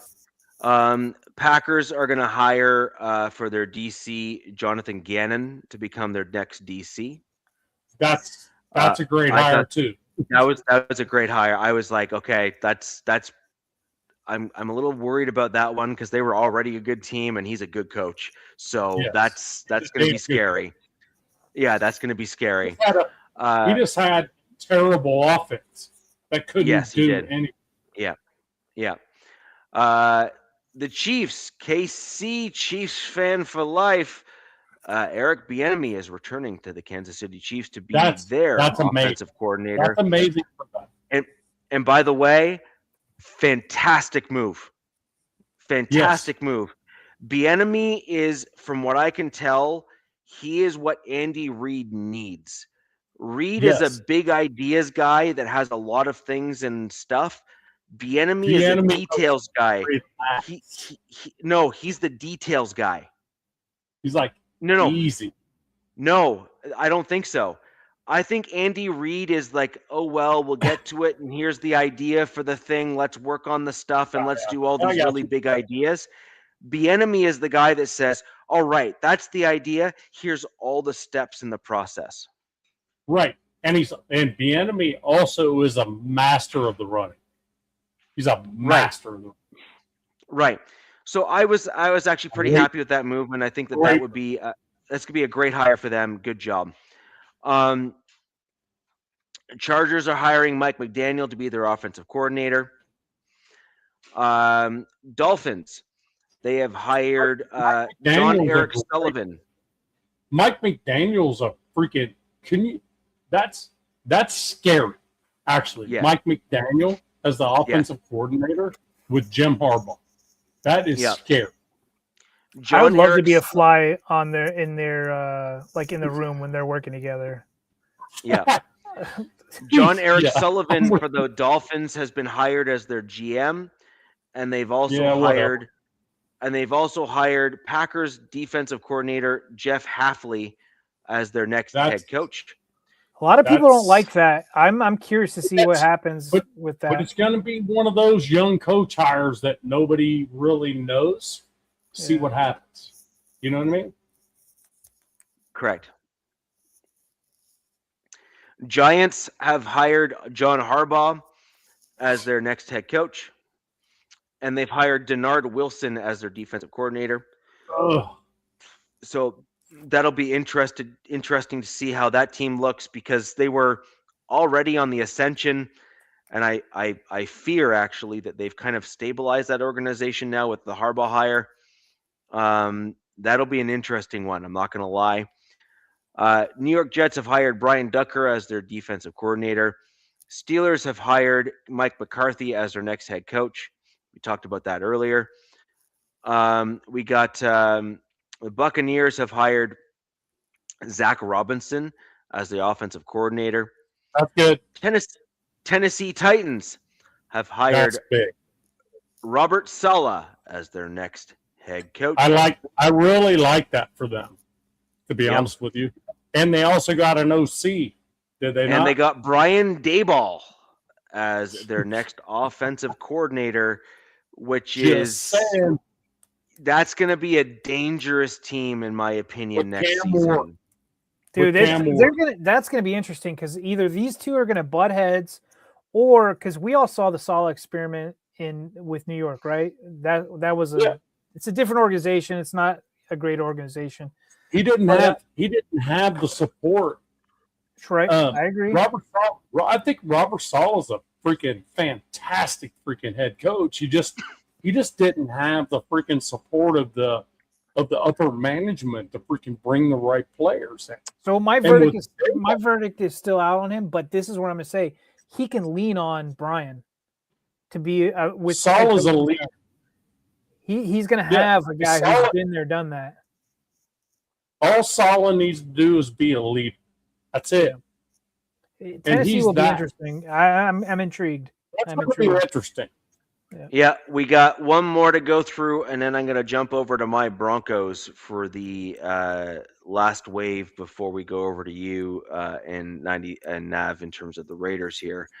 Okay. We got the Washington Commanders have promoted quarterback coach David Balaw as the offensive coordinator, and they have hired the Vikings defensive backs coach as the pass game coordinator, Daronte Jones. So that's the final list of those that have been hired across the NFL. There's obviously a fair number that have been let go that are still, some of them still have open positions, and that, that's the nature of the beast, so to speak. I'm going to move on to my Denver Broncos and talk about. May I ask a question right quick since you mentioned Commanders? Yep. Where is Kingsbury? What's he doing? I don't think he's been hired. I haven't heard shit from him. He's back in Thailand? He walked away from the Commanders. Where is he? What's he doing? Is he just hanging out in the fucking background waiting? I'm sorry, I threw a F-bomb again. Damn it. Let's hang on, because there's rumors. Let's see. What if I've seen? It's been quiet. Nobody's interviewed him, hardly at all.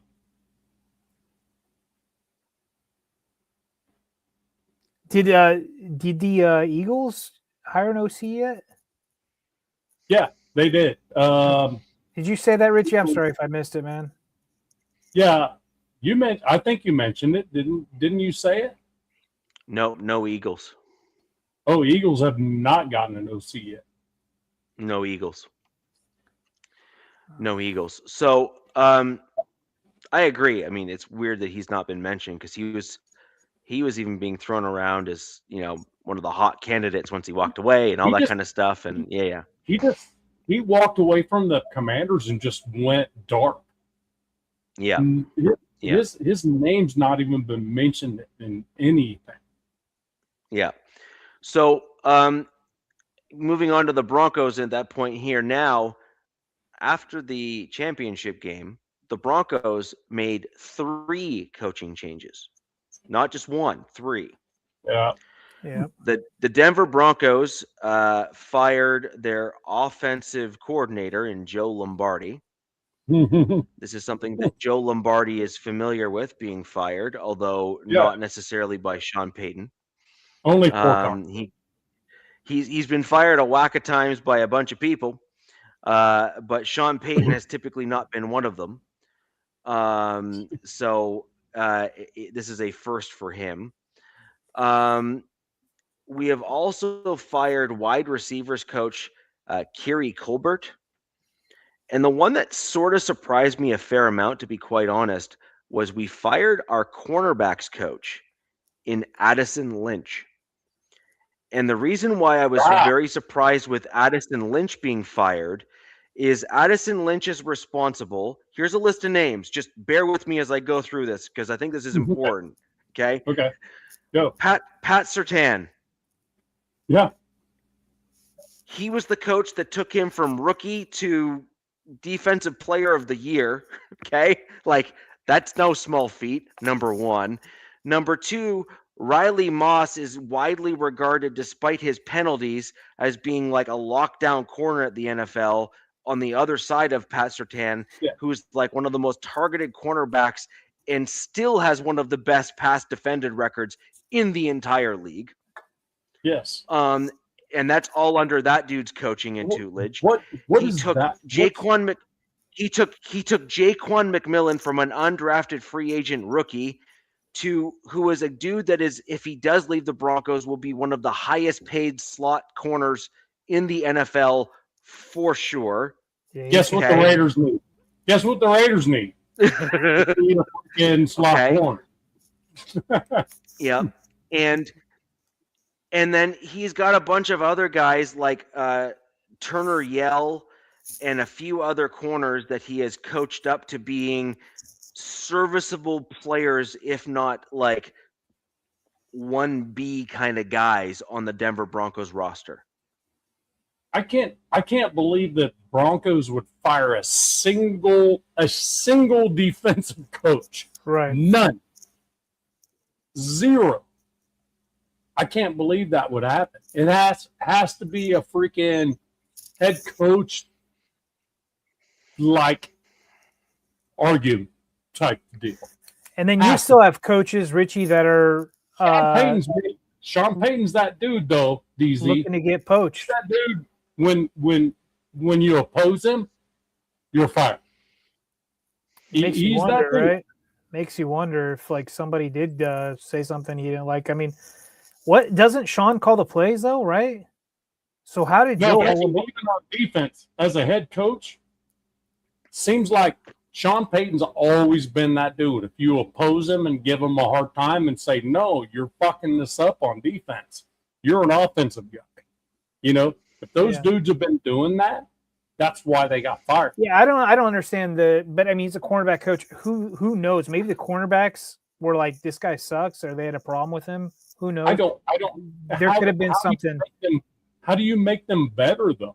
They were freaking world class this year. They've been pretty good these last couple of years. But the thing that surprised me is not really surprised me. I'm just throwing it out there to show because I'm not a Lombardi fan. But Sean Payton calls the plays, and Lombardi's the OC, so he got fired. So what is Sean Payton's like? We need to change our offense up. Maybe he's like, this offense isn't working for us. I think he wants to. So change it up.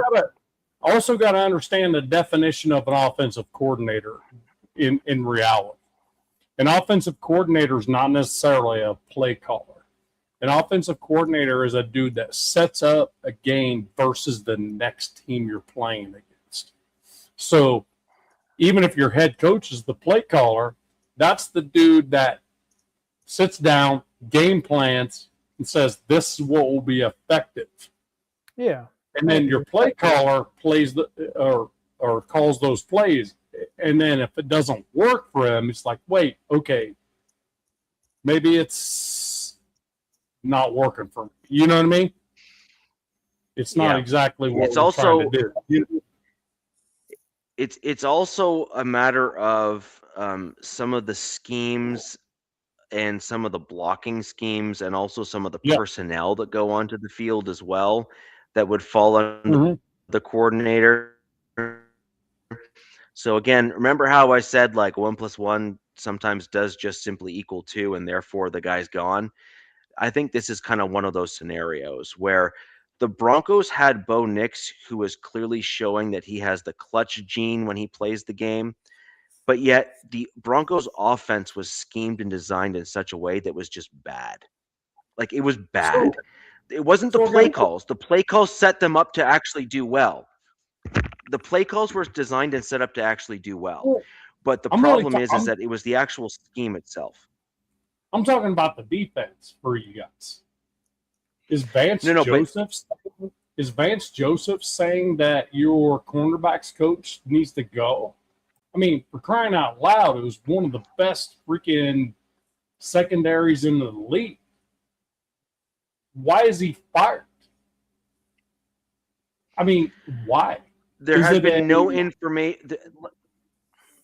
No information. Understood. So it could have been a request. It could be, but you don't fire somebody from a request. But what I'm saying is, it's kind of like, is Vance Joseph looking at freaking Sean Payton saying, I could actually freaking do a better job with the secondary, and it'd come down to one game.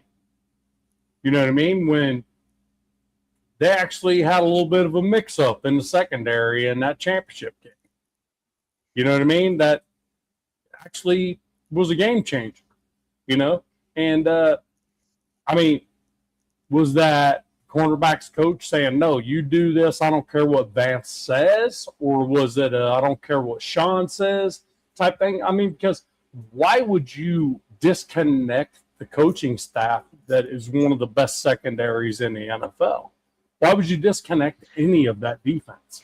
Well, Why? you can say the same about Joe Lombardi. I mean, if you look, yes and no, because if you look up the Denver Broncos rankings, total offense, they rank 10th this year, passing offense 11th, rushing offense 16th. We know why that is. And then scoring offense 14th. So that's pretty good. So are you saying that Sean is like, no, okay. we want to bring this up higher? I mean, maybe he's I think he sees Lombardi as my opinion on this is very clear. I think that he sees Joe Lombardi as he was a competent stabilizing force when he came into the Broncos, and he stabilized the Broncos offense. Sean Payton, and I don't believe he's wrong in this, this is just my opinion, is I think Sean Payton is a very gifted play caller. But at the end of the day, if the scheme and the way that things are positioned coming into the game are out of whack, Sean Payton's play calling is climbing an uphill battle to overcome the poor scheme and personnel that were planned as part of the game plan to then win the game at the end of the day.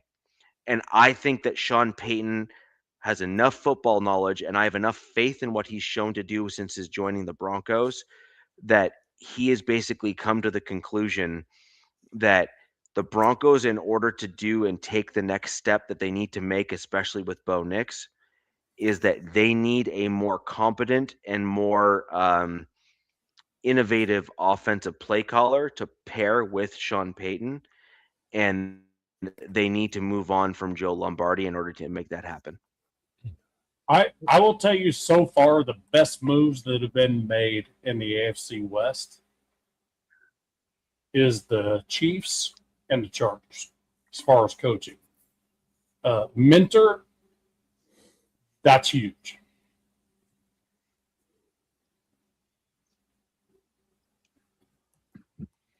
Mentor move, you got to do that because Mentor doesn't belong in that type of deal with the Chargers, right? I'm trying to look up Davis Webb because I know he's out available. So here's my thought on Davis Webb. Davis Webb, I think he wants to be an OC, but I don't think he wants to be an OC where he's at. He's got it. When you make that move from, what is he, the quarterback's coach and running back's coach? Isn't that what he is? I think. No, quarterback coach, I think. Yeah. So if you make that move, you do it direct, and to be an offensive coordinator for the first time, you can't do it with the team you're with. You just can't. You know what I mean? It never works. I would see Davis Webb needs to go somewhere else if he wants to be an offensive coordinator. It's logical progression. Two head coaches that have been fired have been hired as head coaches. Typically, that doesn't happen either. Typically, they have to go back to be a coordinator, then get rehired as a head coach. Robert Saleh, perfect example. John Harbaugh is a wild card on that. I mean, you got to do that. And if Tomlin was in the in the pool, which he has said that I'm not coaching next year, he would already be hired with someone.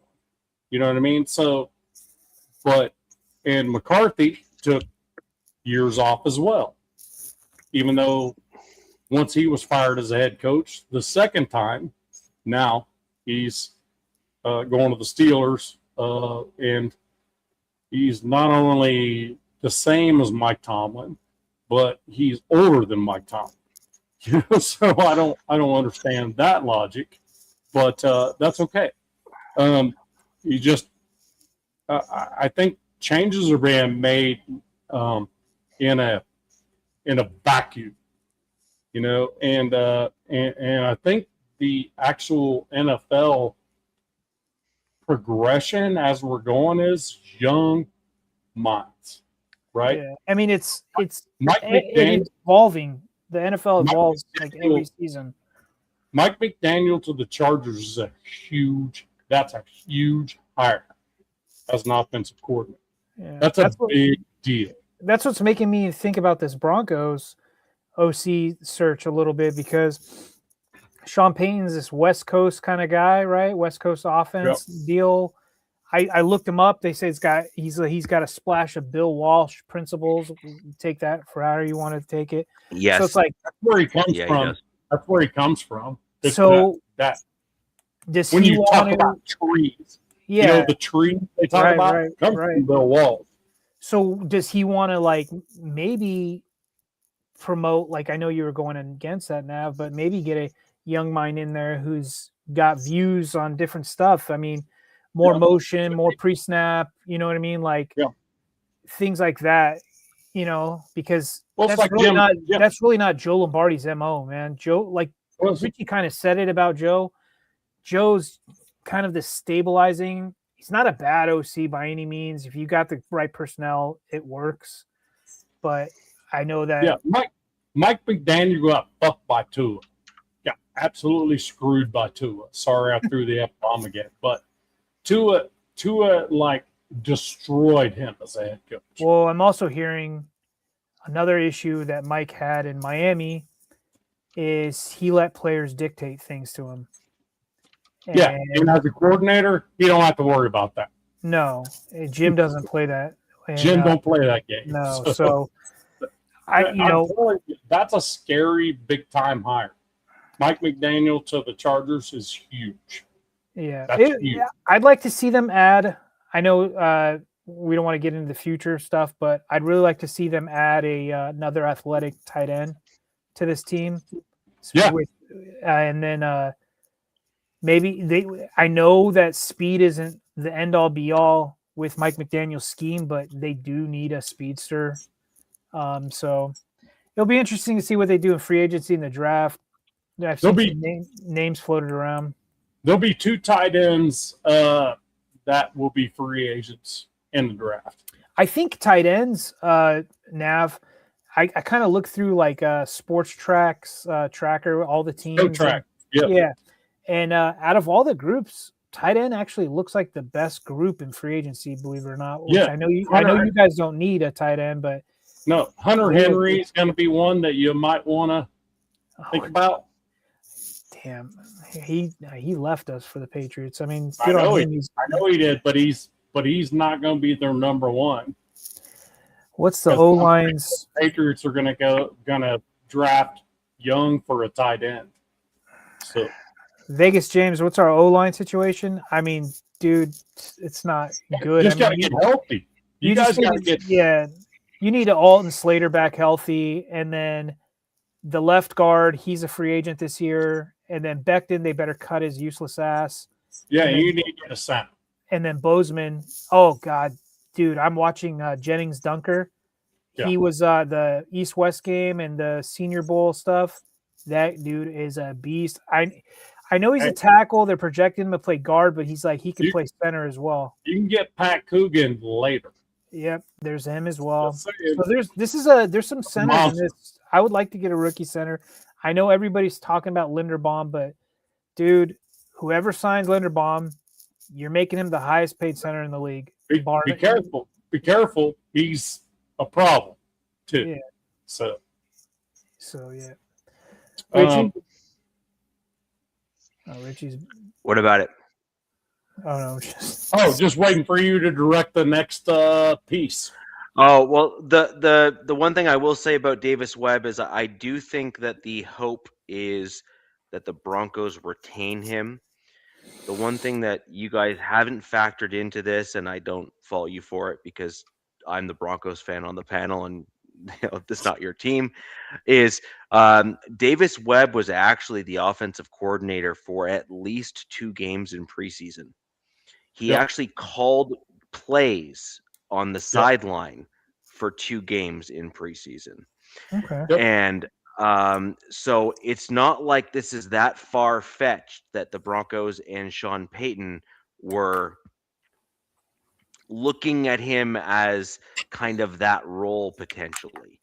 So my opinion is quite simple, is I actually think that barring any major offer that he gets from some other team that he wishes to take over the Broncos, I think the Broncos are definitely seeking for him to be the offensive coordinator for the team. Makes Now, sense. wild take, I think Sean Payton is also wanting to mix up some of his own play calling.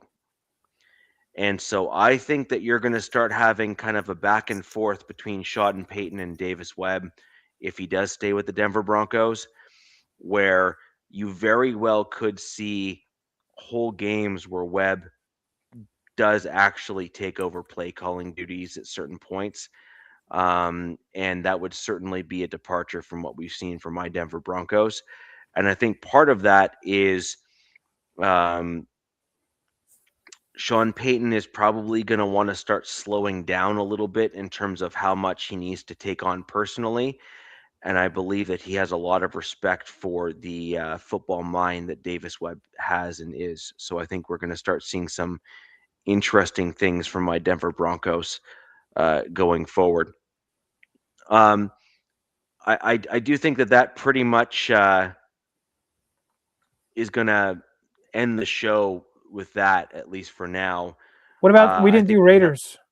Oh, Raiders. Oh, Sorry, you Nav. wanna Real talk about Raider quick. stuff, or are we just we're just down well- there so far that it doesn't matter?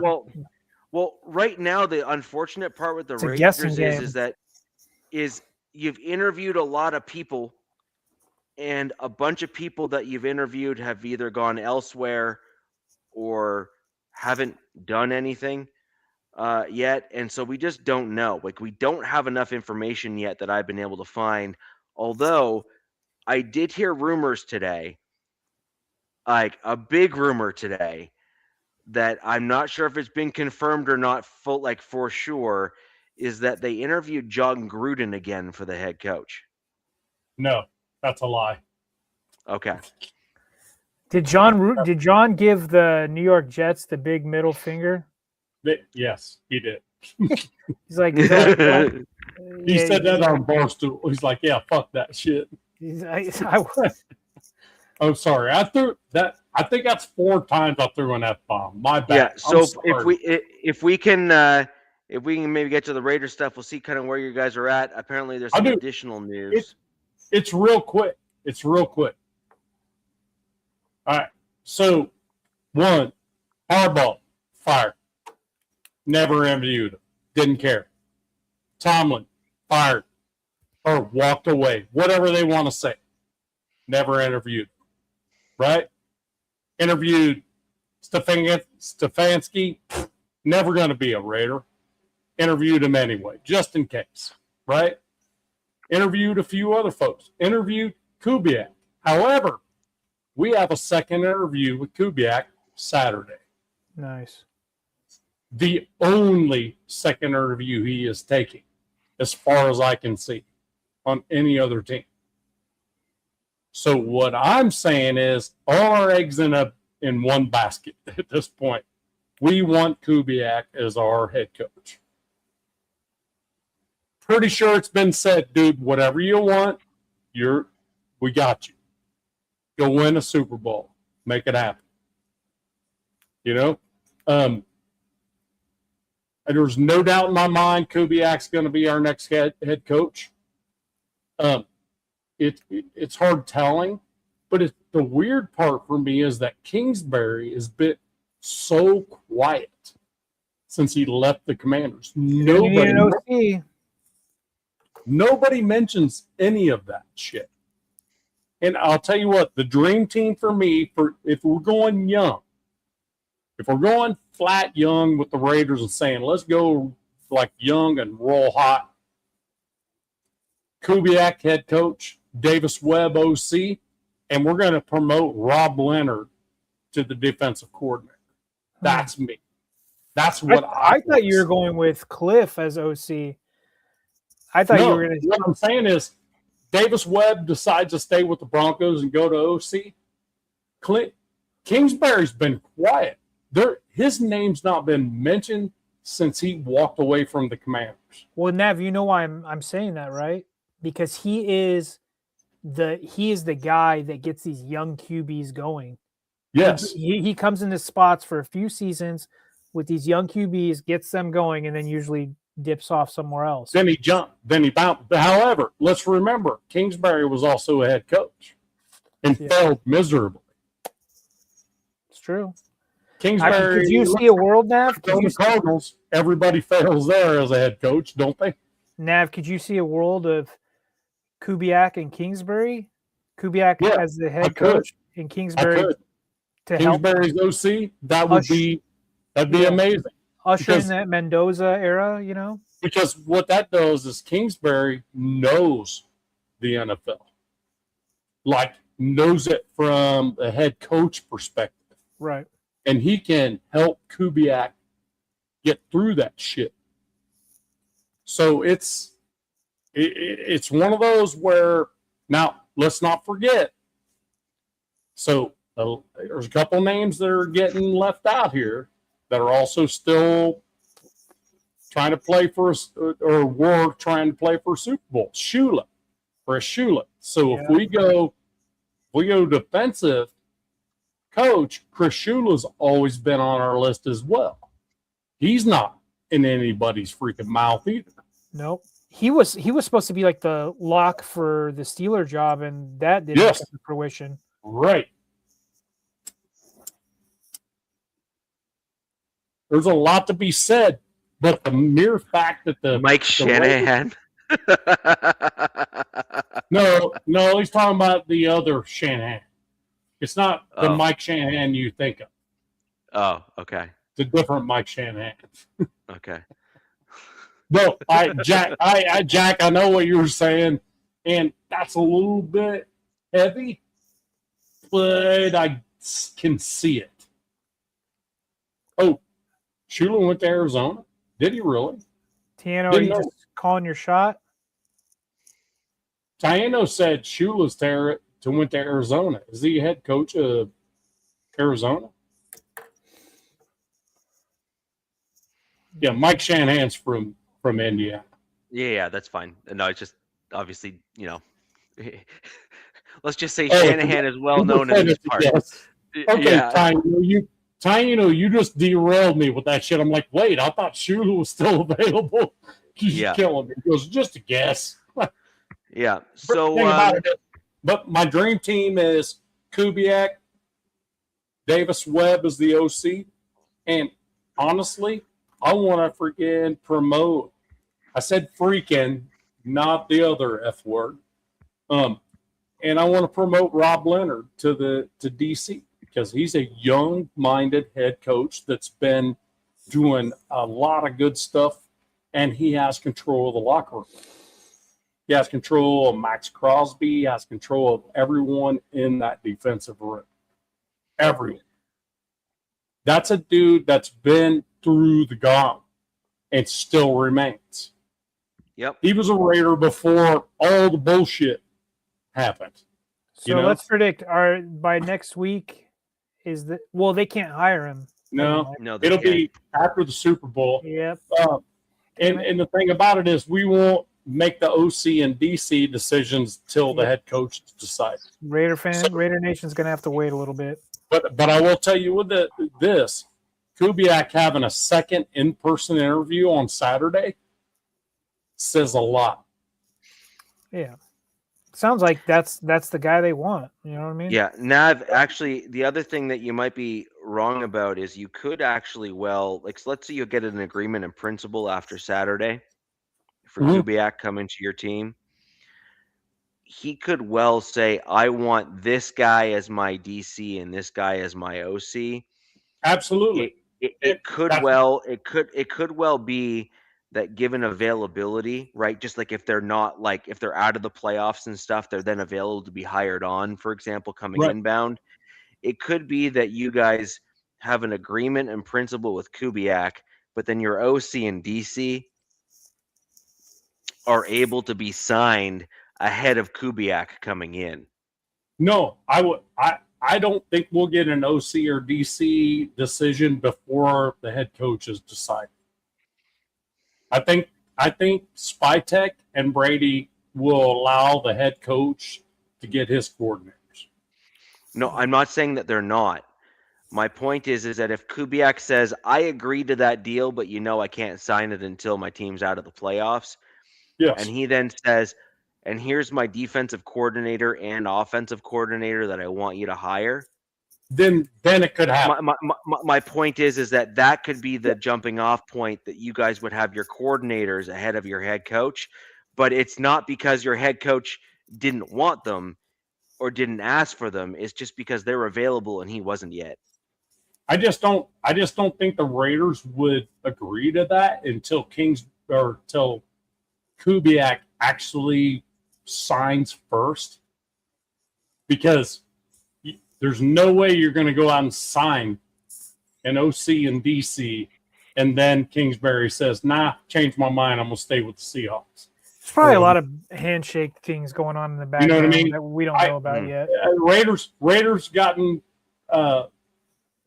behind banged on that kind of deal many times. So I'm just saying, my guess is this: we won't see an OC or DC sign until after the Super Bowl.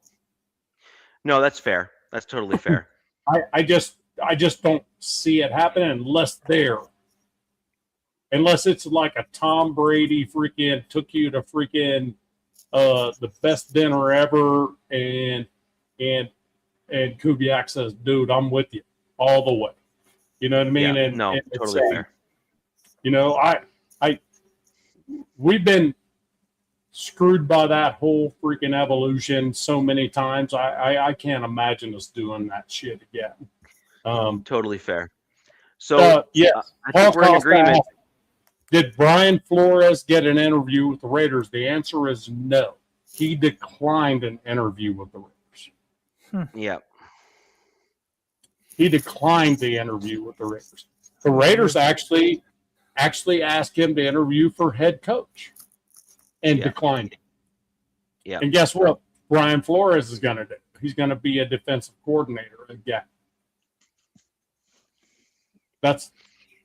And the thing about it is, that's what Flores does. Brian Flores is pissed off still about getting kicked out of the freaking Dolphins, even though he didn't do anything with them. And he's still pissed off that players didn't like him. One thing before we end this show, real quick, because I know we're wrapping up. I think Flores would be great for the Raider mystique. Like, oh, sure. The defensive coordinator. Dude, that'd be great having that dude in there, like pushing Max Crosby around, pushing Adam Butler, getting pissed off, making him mad. I think that would be great. But as a head coach, he doesn't belong there. Not yet. He needs to figure it out. To prove what a dumpster fire the New York Jets are, they just interviewed. They're interviewing Greg Roman, our old. Oh, I know. God, what? Oh my goodness! So I couldn't imagine being a Jets or. Who's their head coach? I don't know. Aaron Glenn, I think. Is that their head coach for the Jets, Aaron Glenn? And here's the thing. If Aaron Glenn is interviewing Greg Roman, That means they don't have anybody else to interview. Because, Dude, if I was like a Browns fan or a Jets fan right now, I would probably just like, can you put me in like a coma for a while? Just wake me up when we get this sorted out, please. look, at least the Raiders drama makes sense. You can see where problems happen. But with the Browns, they've created their own. You know? The Raiders just moving from Oakland to Vegas is a problem. It's going to take time. You know, that's why I try to tell Raider fans, you go from Oakland to LA, you win a Super Bowl, then you go back to Oakland, still the same shit show in Oakland. You can only seat 45,000 people. You know, you're not making money. And then you go to Vegas, where you don't have a fan base. And you have to build that shit along with building everything else. It's going to take a decade at least to try to figure this out. Mm-hmm. I agree. If we're calling it home base, we got to call it home base and just stick with it. I agree with that. You know what I mean? And that's what it comes down to. And me and my daughter were just talking about it. I'm like, look, when everybody says we need to go back to Oakland, I'm like, to what? There's nothing left in Oakland, man. There's nothing there. No, So, I agree. I think your first step here is getting that head coach, turning the corner, getting yourself a franchise quarterback, making changes by leveraging your cap space plus draft capital to start building your offensive line and building a vision around your head coach and the offensive vision for the team. And you're going to start stacking bricks. You're going to see modest improvements year over year where you become more and more competitive. And then eventually it'll pop. And then you're going to end up with that foundation. Yeah. And that should scare the crap out of both of you. You really should. I mean, because the Raiders go through like 15-year periods where they're damn near unstoppable. It's like let's say 96 through 2006. They were constantly in the AFC Championship. You know what I mean? It was, or at least battling to be in it. You know, and they did that 10 years prior to that, and 10 years prior to that, 10 years prior to that, you know, and it's just I just wish every Raider fan would just realize where I come from. I saw my first Super Bowl when I was 13. Saw the Raiders win a Super Bowl. Then we got Tim Brown, and that dude never won a Super Bowl. Was always a Raider right after that. You know, it sucks for a dude like Tim Brown to never get a chance to freaking sniff a Super Bowl. They got him one, you know, and it sucks for dudes like that, you know, and it sucks for Raider fans. But that's the way the Raiders operate. We have like a 10-year period where we just cannot do anything. 2016, we're moving.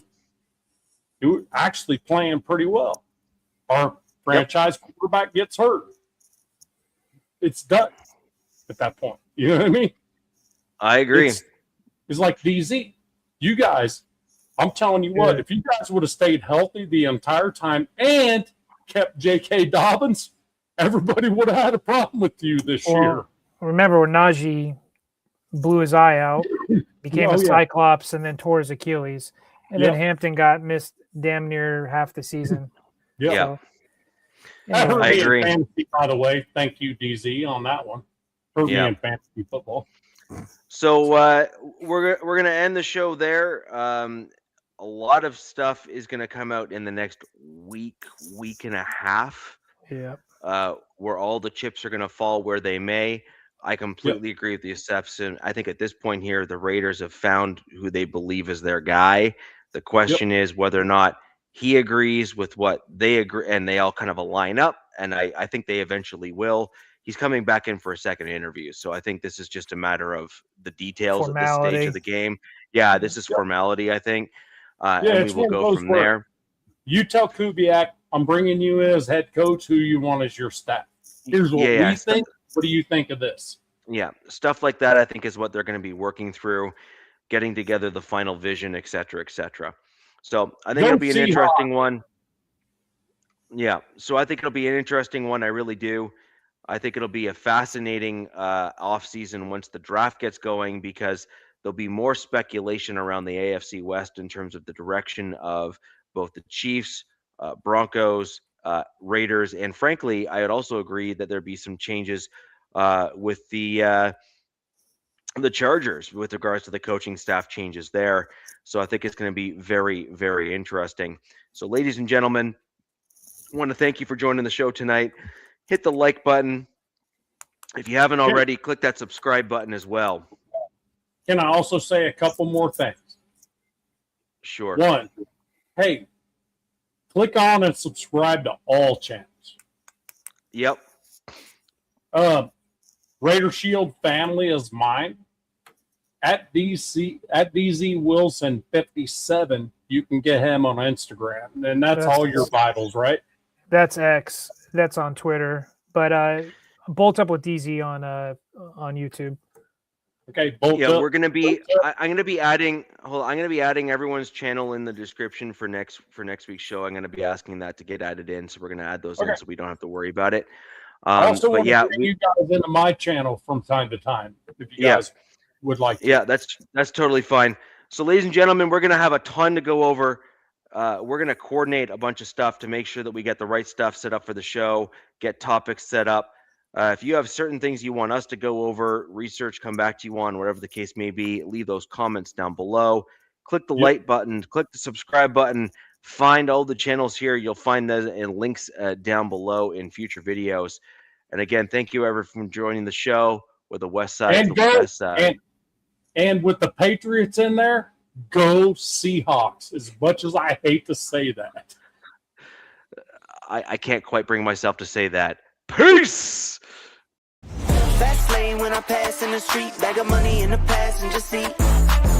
Tempo's been asking for me on the road from the west to the east. Way up, I might never come down, cause the coast's racking up the flight miles.